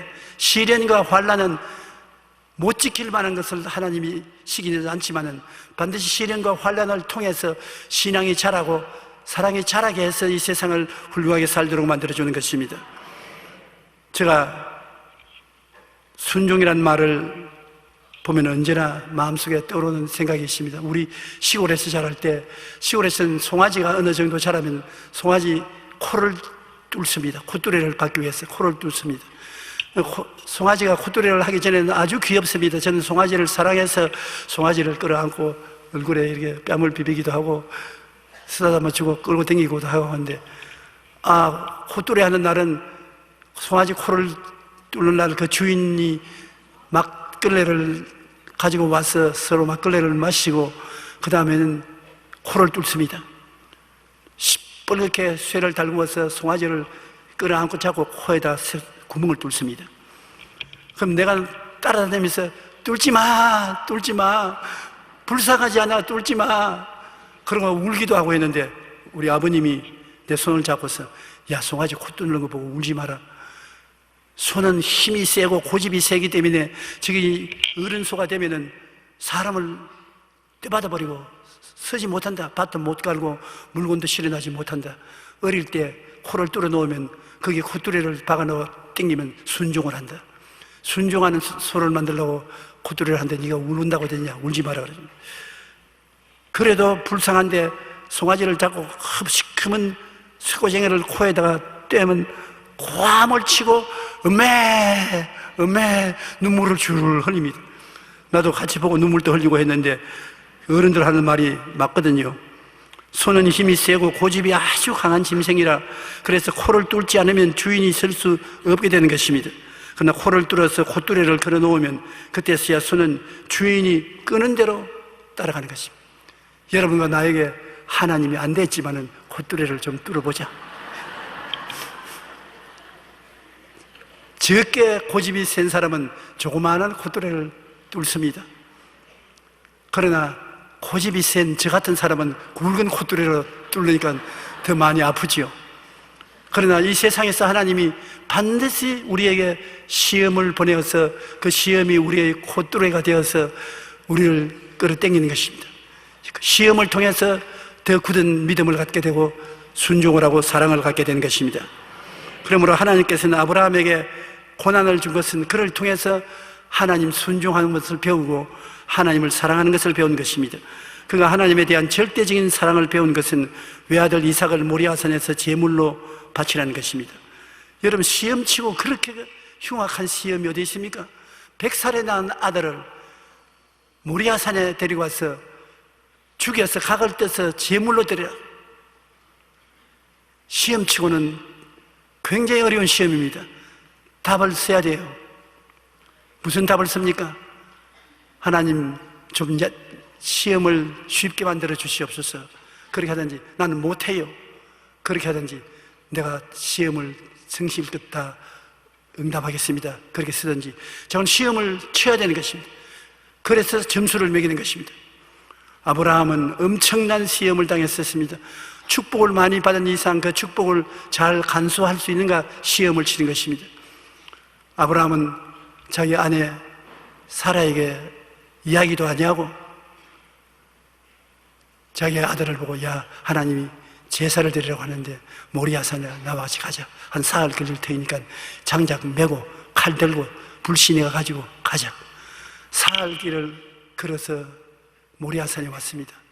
그리고 그 아들 데리고 장작 걸머치고 횃불 들고서 모리아산으로 올라가는데, 아버지, 장작은 내가 걸머지고 불도 손을 잡고 있는데 제사 드릴 양은 어디 있나이까?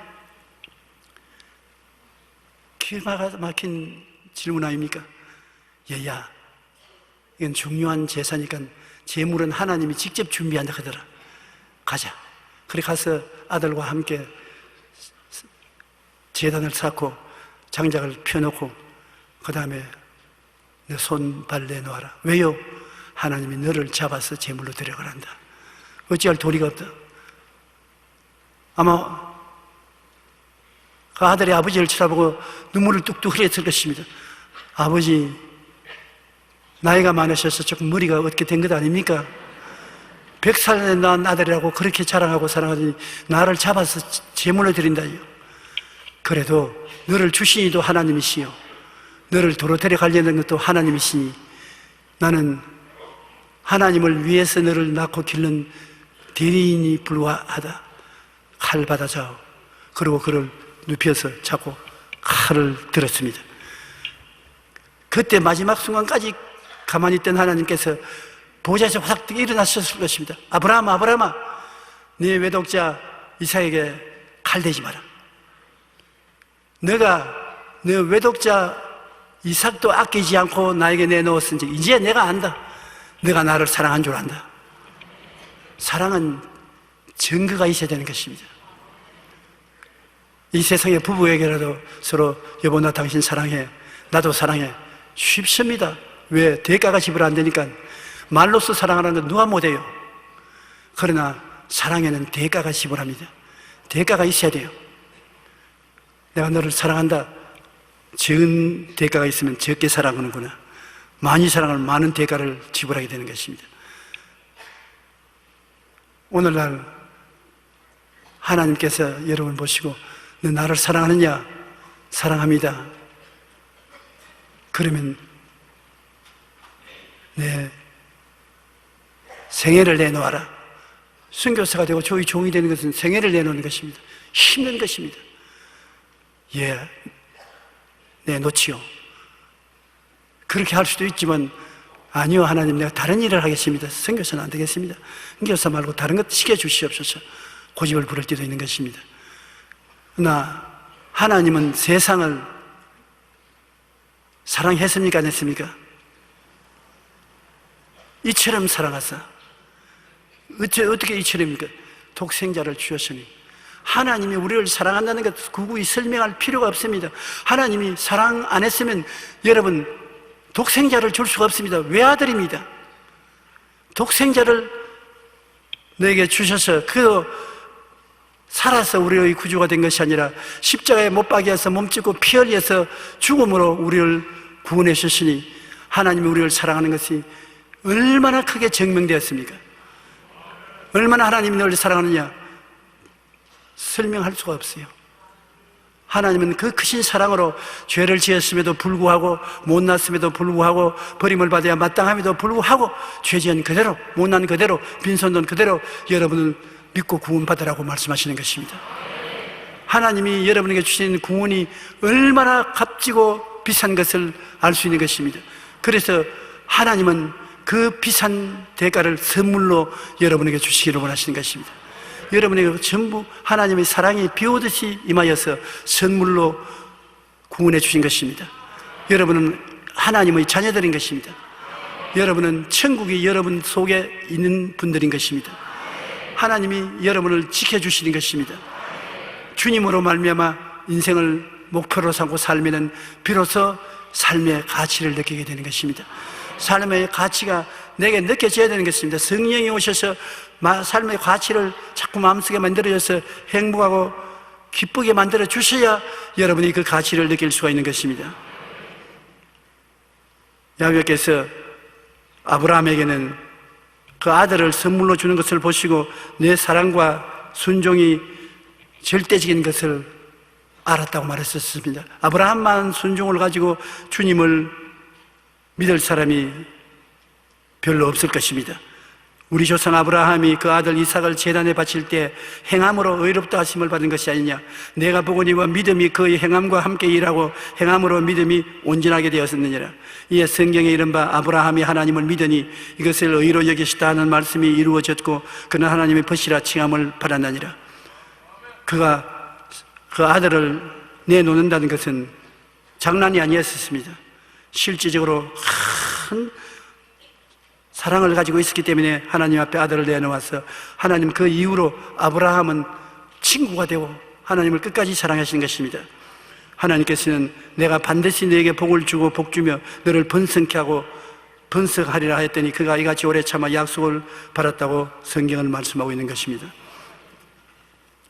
17세기 영국의 신학자 토마스 아담스는 그대에게 시련을 주는 것은 무엇이나 그대의 유익으로 계산하라. 한번 따라 말씀하십시오. 하나님이 무엇이나 내게 시련을 주시면 그 시련은 내게 유익된다고 계산하라. 여러분을 유익되게 하기 위해서 시련을 준다는 것입니다. 시련을 통하여 믿음과 순종을 배울 수 있도록 하기 위해서 주시는 것이기 때문에 유익으로 플러스하라는 것입니다. 우리는 고난을 마이너스가 아니라 플러스로 계산해야 합니다. 고난은 하나님께서 우리를 사랑하셔서 가르치시기 위한 것이기 때문인 것입니다. 예레미야 애가 3장 33절은 주께서 인생으로 고생하게 하시며 근심하게 하시면 본심이 아니시로다. 하나님은 여러분을 시련을 주시고 난 다음에 같이 찌푸리시고 여러분이 고함을 치면 하나님도 조금만 더 참아라. 된다. 괜찮다. 괜찮다. 그렇게 하시는 하나님이라는 것입니다. 여러분 이빨이 나빠서 치과에 치료하러 가신 적이 있지요? 의사 선생님이 치료를 할 때 주사 바늘을 찔러서 모험을 시킬 때 약간만 아픕니다. 약간만 따끔합니다. 다 됐습니다. 다 됐습니다. 다 되지도 않았는데 그렇게 합니다. 나는 치과에 많이 댕겨봤기 때문에 막 찔러놓고는 다 냈다 그럽니다. 근데 그러면서 뽑지 않고 다 됐습니다. 이제 다 됐습니다. 한참 있어야 다 되지요. 그와 같이 시련을 하나님이 주시는 것은 여러분에게 유익을 주기 위해서 주시는데 시험 동안에 고통스럽다고 하시면 다 됐어. 다 됐어. 조금만 참아. 다 됐어. 그렇게 말하는 것입니다. 실제로 조금만 참으면 시련은 끝나는 것입니다. 하나님이 우리에게 유익을 주시는 것입니다. 그러므로 고난당할 때 불평할 것이 아니라 그것이 내게 유익이 될 것이라고 믿고 더욱 하나님께 의지해서 견뎌야 되는 것입니다. 그러면 고난이 변하여 오히려 복이 되는 것입니다. 하나님을 사랑하는 자 곧 그 뜻대로 부르심을 입은 자에게는 모든 것이 합력하여 선을 이루느니라. 모든 것, 좋고 나쁜 것, 즐겁고 슬픈 것 다 합쳐서 유익이 된다. 그러므로 우리 예수 믿는 사람은 하나님을 바라보고 믿고 나가면 모두 다 유익이 되는 것입니다. 손해나는 것 하나도 없습니다. 중간에 포기해버리면 그만큼 손해가 나지만 포기하지 않은 사람은 끝까지 가면 끝에 하나님이 유익되게 만들어주는 것입니다. 하나님은 아브라함에게 꿈도 주시고 믿음과 긍정적인 입술의 고백도 주시고 순종과 헌신을 가르쳐 주셨습니다. 이를 통해서 아브라함에게 복주고 복주며 번성케 하고 번성케 하는 결과를 주신 것입니다. 여러분께서 신앙생활 하시면서 평생에 늘 잊지 말아야 될 것은 여러분의 생각이 하나님 생각과 같아야 되는 것입니다. 여러분 마음은 생각인데 마음의 생각을 성경을 읽고 설교를 듣고 기도함으로 마음속에 언제나 꽉 들어 차 있어야 되는 것입니다. 마음의 생각이 하나님 생각과 같아서 긍정적으로 되어 있으면 어떤 일을 당해도 생각대로 되는 것이기 때문에 생각이 여러분을 붙들어 주시고 지켜주시는 것입니다. 생각보다 더 높고 큰 것은 꿈으로 주시는 것입니다. 생각이 바탕이 되어서 꿈을 꾸고 그 다음에는 하나님이 일반 생활에는 계속해서 믿음을 주시는 것입니다. 할 수 있다, 하면 된다, 해보자, 믿어라. 하나님이 좋으신 분인 것을 믿어라. 하나님이 능치 못하심이 없음을 믿어라. 하나님이 너를 사랑하는 것을 믿어라. 하나님 믿습니다. 하나님을 찬양합니다. 그리고 늘 흥얼거리듯이 노래하듯이 말하는 것입니다. 용기야, 너에게 좋은 일이 있다. 하나님 나쁜 일이 있는데요, 그래도 좋은 일이 있다. 나쁜 일 자체가 좋은 일이 된다. 용기야, 튼튼해진다. 건강하다. 두려워 말라. 오늘 기도 응답이 온다. 두려워 말라. 될 수 있으면 자기 이름을 넣어야 되는 것이, 자기 이름을 넣어야 실감이 더 오는 것입니다. 자기 이름을 부르고서 축복을 해주시면 여러분 참 좋은 일이 일어나는 것입니다. 여러분에게 하나님이 꿈을 주시고 그리고 믿음을 주시고 긍정적인 입술의 고백을 하게 하시고 그를 통해서 순종과 헌신을 가르치시고 영혼이 잘됨같이 범사에 잘됨에 강건하고 생명을 얻되 풍성에 얻도록 만들어주시는 것입니다. 그러므로 고난이 다가와도 고난 그 자체가 원수가 아닙니다. 우리에게 좋은 일을 일어날 수 있도록 토대를 닦아놓고 가는 것입니다. 믿습니다. 꿈을 가지십시다. 감사한 기도를 늘 하십시다. 그리고 여러분 자신을 늘 축복하십시오. 여러분 축복한 축복이 여러분에게 다가오게 되는 것입니다. 우리는 하나님과 같이 하심으로 이 세상 사람과 다릅니다. 하나님께서 여러분을 이끌어 주시는 것입니다.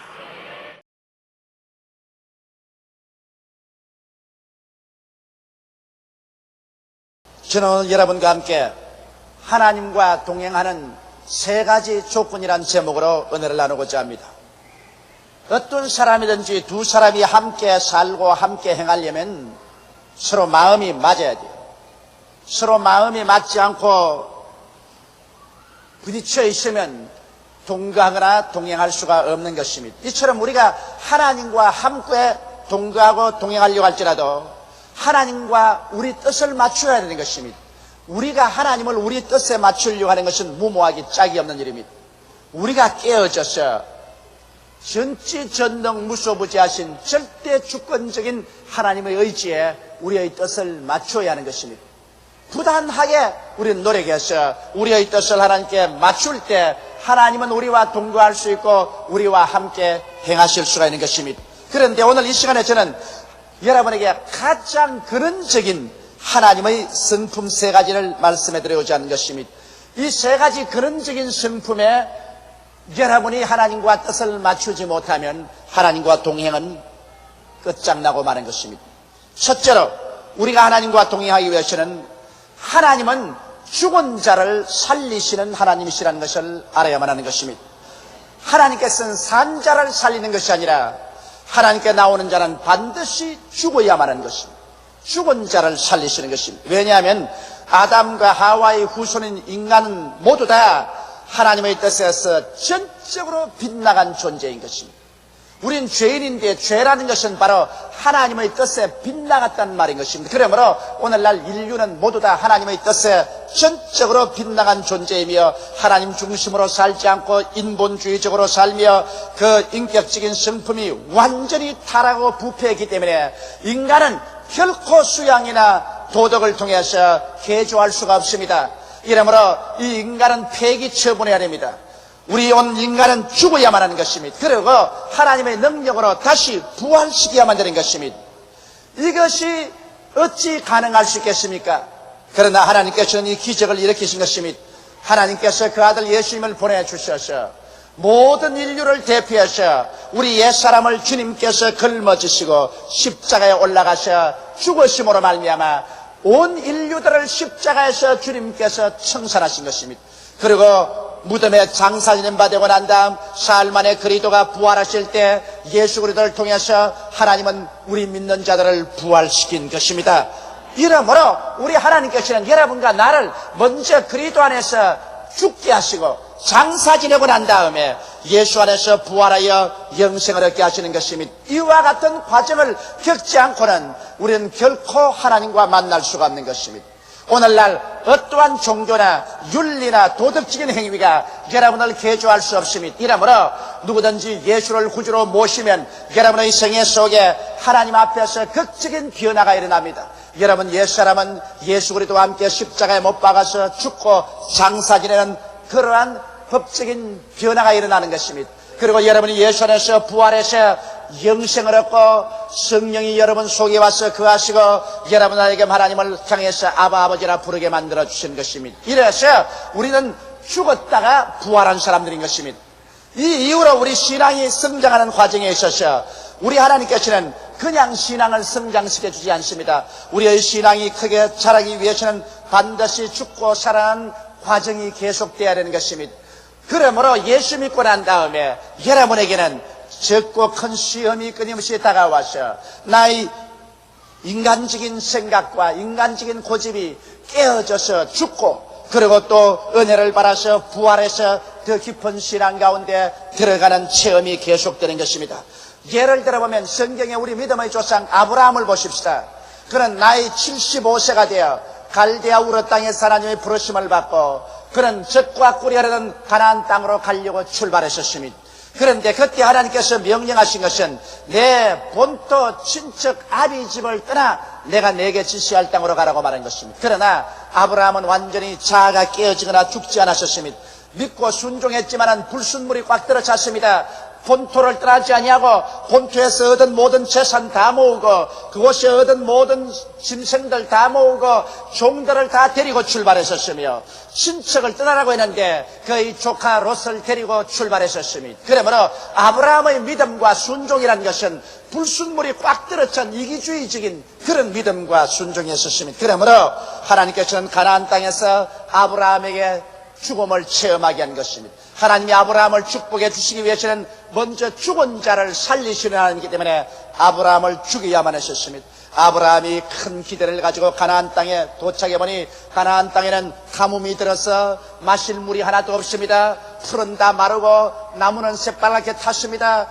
막막한 광야입니다. 살아갈 도리가 없습니다. 짐승들은 물이 없고 풀이 없어 다 죽어버리고 종들은 다 떠나버리고 아브라함의 꿈과 희망은 산산조각이 나서 죽어버리고 마는 것입니다. 그러나 아브라함의 고집은 아직 살아있어서 그 자리에서 꾸러지지 아니하고 자기의 조카를 데리고 아내를 데리고 애굽으로 내려가셨습니다. 아직까지 아브라함은 자기가 죽지 않고 살아있습니다. 그러나 애굽에서 아브라함은 처절한 결정적인 죽음을 만나게 된 것입니다. 아브라함의 아내 사레는 이쁘고 아름다웠었습니다. 그 소문이 나자 바로가 즉시로 아브라함에게 와서 그 아내를 빼앗아서 장가들어버리고 마는 것입니다.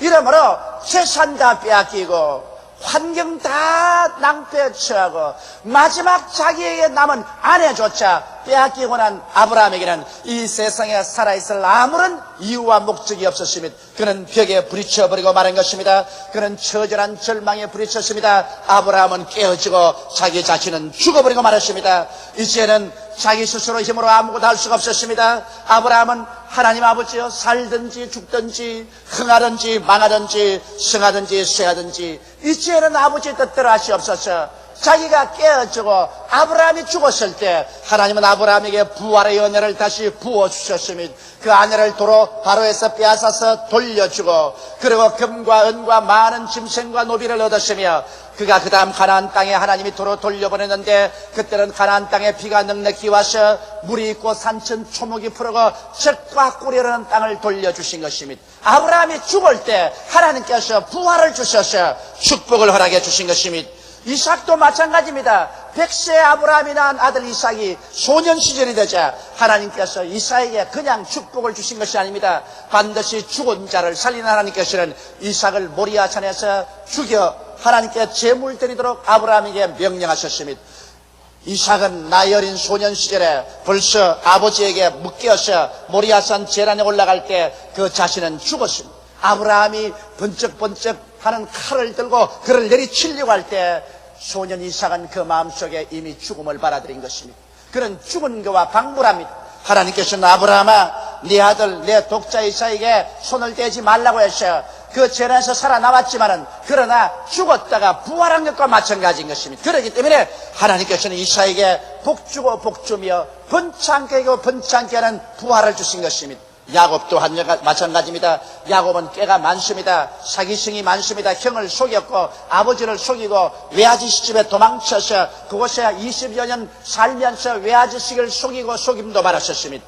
그런 마지막 외아지 집에서 자기의 처자와 짐승들을 데리고 야간 도주에서 나왔었으나 야복나루터에서 죽음이 기다리고 있었습니다.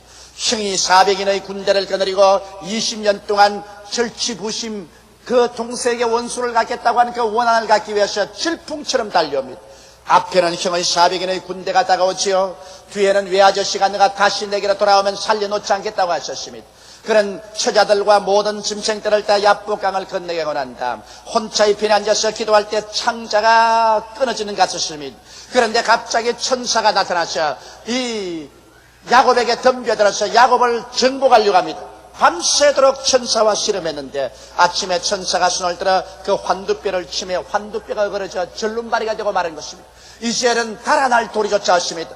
거기에서 야곱은 죽었었습니다. 자기의 꾀도 죽고 지혜도 죽고 총명도 죽고 자기의 수단과 방법도 다 죽고 말았었습니다. 이제는 그가 거꾸러져서 하나님 앞에 엎드려서 하나님이여 내게 복을 주시옵소서. 그렇지 않으면 하나님을 놓아보내지 않겠나이다. 인간의 힘으로 살 수 없다는 것을 알았었습니다. 여기에서 야곱은 죽고 하나님은 그 이름을 이스라엘로 해서 다시 부활시킨 것입니다. 그는 쩔룩바리가 되어 쩔뚝쩔뚝 절면서 야복 나루터를 건너나갈 때 성경은 말하기를 밤이 그어지고 태양이 떠올랐다고 말한 것입니다. 야곱이 죽고 이스라엘로 태어나자 하나님께서 태양 같은 희망을 주신 것입니다. 세 아들을 데리고 쩔뚝거리면서 형이 오는 앞으로 나아갈 때 400인의 군대를 거느리고 질풍같이 다가오던 형은 하나님의 은총으로 말미암아 그 마음이 변화되어 말에서 뛰어내려 동생을 껴안고 통곡을 하고 울었었습니다. 그리고 자기가 동생을 치려온 그 군대를 동생을 호위해서 데리고 가는 군대로 삼고 말한 것입니다. 우리가 죽을 때 하나님께서 부활을 갖다 주시는 것입니다. 하나님은 죽은 자를 살리시지 산 자를 살려놓지 않습니다. 이렇기 때문에 사랑하는 성도 여러분, 여러분의 신앙생활 가운데 여러분은 수많은 죽음을 체험할 것입니다. 적은 죽음, 큰 죽음이 여러분께 다가와서 여러분 자아를 깨뜨리고 죽일 것입니다. 그럴 때 원망하거나 불평하거나 탄식하지 말고 믿음으로 죽음을 받아들이십시오. 깨어지십시오. 그리고 하나님 앞에서 영과 마음과 몸을 내놓을 때 하나님은 여러분과 나에게 위대한 부활을 주셔서 살리는 역사를 베풀어 주시는 것입니다.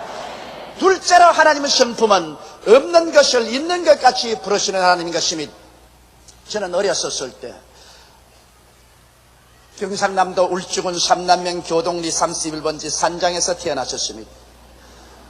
동리에서 아주 떨어진 곳, 겨울에는 산을 가는 바람 소리만 들리고 여름이면 새소리, 풀벌레 소리만 요란한 곳에서 제가 자라났었습니다.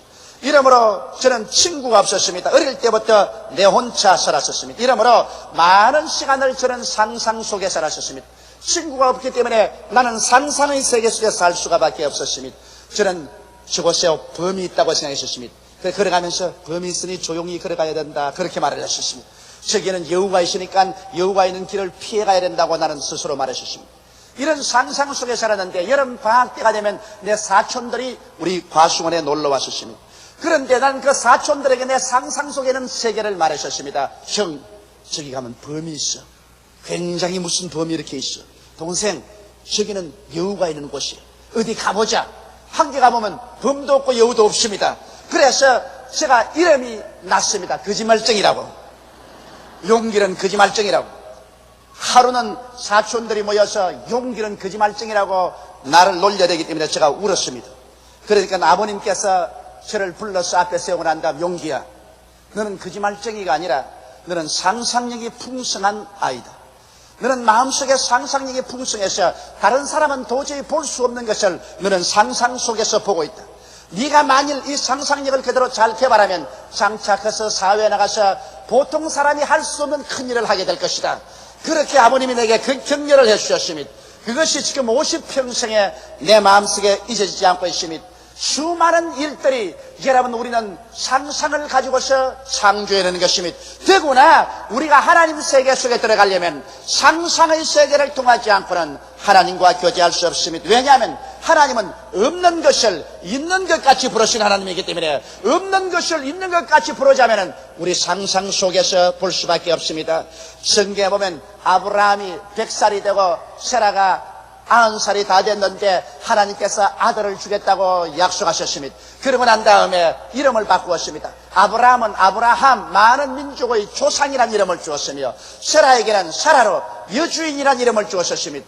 그들은 100살이 다 되고 90살이 다 됐는데 아들을 인간적으로 가질 수 없는데 하나님께서 이미 없는 것을 있는 것처럼 부르라고 말하셨습니다. 많은 민족의 조상이요 여주인이라고 부르라고 말한 것입니다.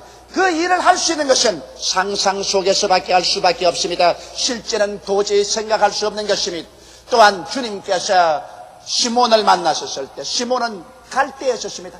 바람 부는 대로 물결 치는 대로 성격이 움직였습니다. 금시 울었다가 금시 웃으며 금시 분노했다가 금시 화평하게 되며 금시 믿었다가 금시 낙심하는 것이 시몬이었습니다. 그러나 갈대와 같은 시몬을 바라보시고 예수님께서는 없는 것을 있는 것 같이 부르셨습니다. 너는 시몬이 아니라 베드로다. 너는 반석이라고 말하셨습니다. 어떠한 사람도 시몬을 보고 그가 베드로 반석이라고 생각하지 않았습니다만 예수님은 없는 것을 있는 것 같이 부르셨습니다. 그래서 그는 없는 것을 있는 것 같이 그대로 받아들였습니다. 나는 반석이다. 나는 반석이다. 그가 오순절날 성령을 받고 난 다음 그야말로 기독교회의 반석으로 변화되어버리고 말한 것입니다. 없는 것을 있는 것 같이 부른 아브라함도 세라도 아브라함이 되고 사라가 되고 나중에 그대로 어린 아기를 얻게 된 것입니다. 이처럼 여러분 하나님과 동행하기 위해서는 시간을 초월하고 공간을 초월해서 하나님과 대화할 줄 알아야 되는 것입니다. 하나님은 없는 것을 있는 것 같이 부르시기 때문에 우리도 없는 것을 있는 것 같이 부르기 위해서는 우리의 상상의 세계 속에 들어가서 하나님과 대화해야 되는 것입니다. 하나님께서는 너희 병이 나았다고 말합니다. 현재 난 몸이 아픕니다. 그런데도 나았다고 말합니다. 그러면 우리는 상상 속에 우리 나은 것을 받아들여야 되는 것입니다. 하나님은 너가 복을 받았다고 말합니다. 현재 슬프고 괴롭고 고통스럽고 가난합니다. 그런데도 너는 복을 받았다고 말합니다. 우리는 상상 속에 복을 받은 것을 받아들여야만 되는 것입니다. 없는 것을 있는 것 같이 부르기 위해서는 여러분 상상의 세계 속에 들어가서 살아야 되는 것입니다. 이러므로 십자가를 통하여 내가 죄사함 받은 것을 상상 속에 받아들여야 되며 내가 거룩게 된 것을 생각 속에 받아들여야 되며 내가 병고침 받고 마귀를 이긴 것을 내 속에 받아들여야 되며 내가 저주에서 해방된 모습을 받아들여야 되며 내가 사망과 엄부를 철폐하고 천국 백성 된 것을 내 마음속에 상상으로 받아들여야 되는 것입니다. 이러므로 신앙의 세계란 여러분 상상 속에 받아들여야 되며 여러분 생각 속에 받아들이고 영롱한 꿈으로서 그것이 이루어진 모습을 마음속에 그려보아야 되며 그것을 가지고 확실하게 기도드려야 되는 것입니다. 마가복음 11장 24절에 그러므로 내가 네게 말하노니 무엇이든지 기도하고 구한 것은 받은 줄로 믿어라. 그리하면 너에게 그대로 되리라고 말한 것입니다. 아직 안 받았는데 받은 줄로 믿으라는 것입니다. 이 어떻게 그렇게 할 수 있습니까? 아직 안 받았는데, 아직 없는데, 아직 체험하지 않았는데 이미 있는 것처럼, 받은 것처럼, 체험한 것처럼 믿으라고 말합니다. 이것은 어떻게 그렇게 할 수 있습니까? 이것은 상상 속에서 그렇게 할 수밖에 없는 것입니다. 내가 기도하고 구한 것은 이미 받은 것으로 마음속에 생각하고, 이미 받은 것으로 마음속에 꿈을 그려보고, 이미 받은 것으로 마음속에 믿고 이것을 입으로 고백해야만 되는 것입니다. 없는 것을 있는 것처럼 우리는 강하게 고백해야 되는 것입니다. 나는 구원을 받았다. 나는 성결함을 얻은 사람이다. 나는 이미 치료함을 받은 사람이다. 나는 축복받은 사람이다. 나는 천국 백성이 되어서 이미 그리스도와 함께 보좌에 앉아있는 사람이라고 굳세게 입으로 시인해야만 되는 것입니다. 무엇인지 땅에서 매면 하늘에서 매일 것이요, 땅에서 풀면 하늘에서 풀리라는데, 우리의 믿은 것을 입술의 말씀으로 힘차게 계속 묶어놓으면 우리는 그 믿음대로 되어버리고 마는 것입니다. 이렇기 때문에 하나님과 동행하기 위해서는 여러분과 나는 이 육신의 감각의 세계를 초월해서, 이 3차원의 세계를 초월해서 영의 세계, 상상의 세계, 꿈의 세계인 4차원의 세계로 들어가야만 되는 것입니다. 없는 것을 있는 것 같이 부르시는 하나님을 쫓아서 우리가 말씀을 듣고 기도하고 그러고 난 다음에 우리는 없는 것을 있는 것 같이 마음속에 받아들여야 되는 것입니다. 어린애기를 잉태하지 않은 부인이 아무리 애를 쓰고 힘을 써도 어린애기를 계산할 수는 없습니다. 안 가진 어린애기를 어떻게 낳아요? 이처럼 여러분과 내가 내일의 위대한 기적을 창조하기 위해서는 마음속에 없는 것이 있는 것처럼 잉태해야만 하는 것입니다. 없는 것이 있는 것처럼 여러분 생각 속에 받아들여야 되고, 영롱한 꿈으로 그려봐야 되고, 믿음으로 받아들여야 되고, 없는 것을 있는 것처럼 우리가 입술로 굳세게 잡아 시인할 때 이것이 여러분의 내일 운명을 변화시키고 환경을 창조하며 없는 것을 있게 만들어 주시는 것입니다. 아무것도 마음속에 받아들이지 않은 사람은 내일에 아무것도 소유할 수가 없는 것입니다. 그러므로 우리가 하나님 앞에 말씀을 받아들이고 우리는 기도함으로 말미암아 여러분 없는 건강을 있는 것처럼, 없는 승리를 있는 것처럼, 없는 생활의 축복을 있는 것처럼 마음속에 믿음으로 받아들여 잉태해서 이것을 소유하고 믿음으로 시인할 때 하나님은 그대로 이루어 주시는 것입니다.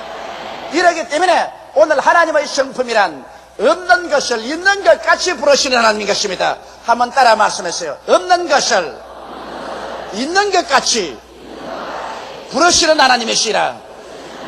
이 성품을 모르고 여러분이 하나님과 교제하려면 실패해버리고 마는 것입니다. 셋째로 하나님과 동행하기 위해서는 믿음에 견고하여져야 하는 것입니다. 여러분이 믿음을 얻고 난 다음에는 하나님이 믿음이 견고한가 아닌가 반드시 한번 시험해보는 것입니다. 하나님께서 두들겨 보시고 흔들어 보시고 밀어 보시는 것입니다. 이러므로 시험을 당하지 않은 믿음이란 믿음이 아닌 것입니다. 내가 왜 믿었는데 아직 시험이 다가오느냐고 하는 사람이 있습니다.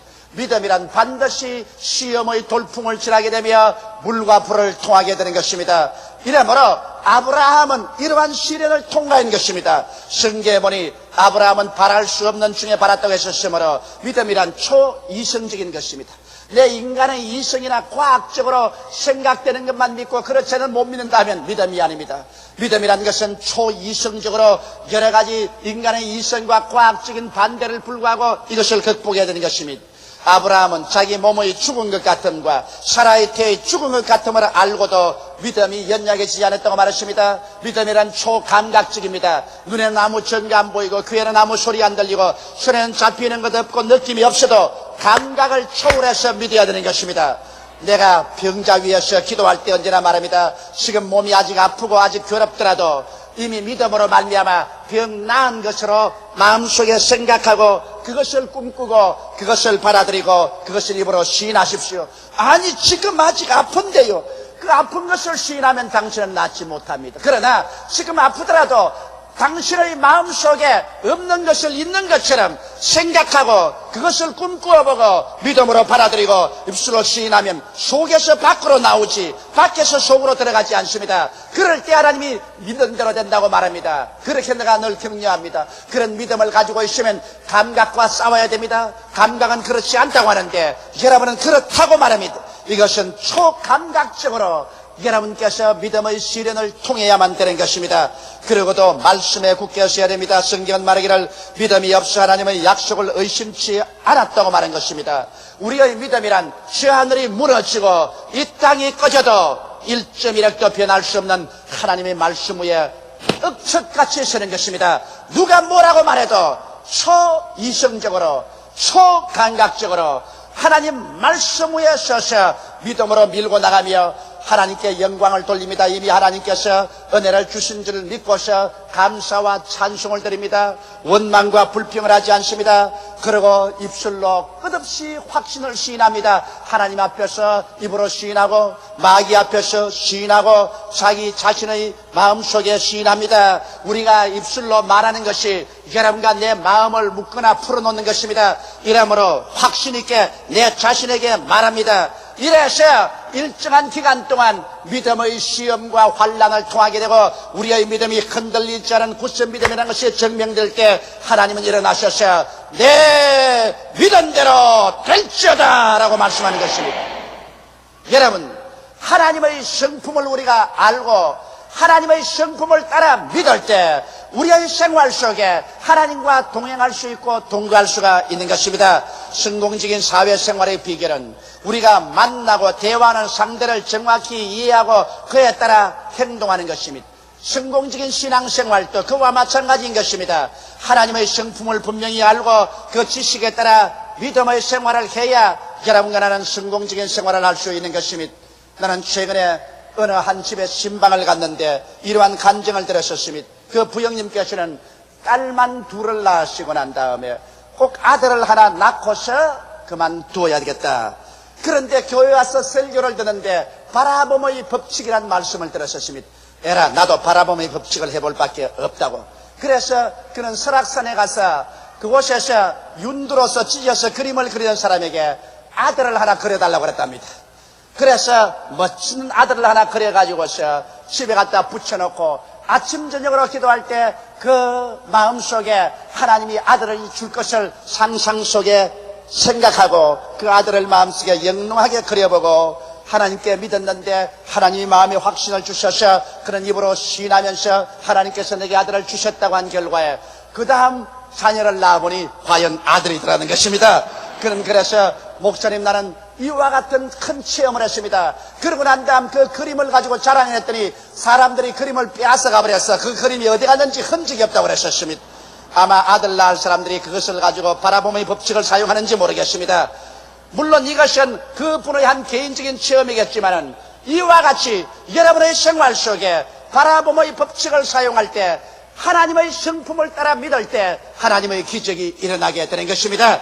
하나님은 죽은 자를 살리시며 없는 것을 있는 것 같이 부르시며 믿음에 견고하게 섰는지 서지 않은지 하나님께서 시련과 환난을 통해서 여러분을 흔들어 보고 난 다음에 그 다음 굳건한 믿음 속에서 여러분 위에 하늘문을 여시고 영혼이 잘됨같이 범사에 잘되며 강건하고 생명을 얻되 넘치게 얻는 하나님의 축복을 주셔서 여러분께서 복의 근원이 될 수 있도록 만들기를 원하시고 계십니다.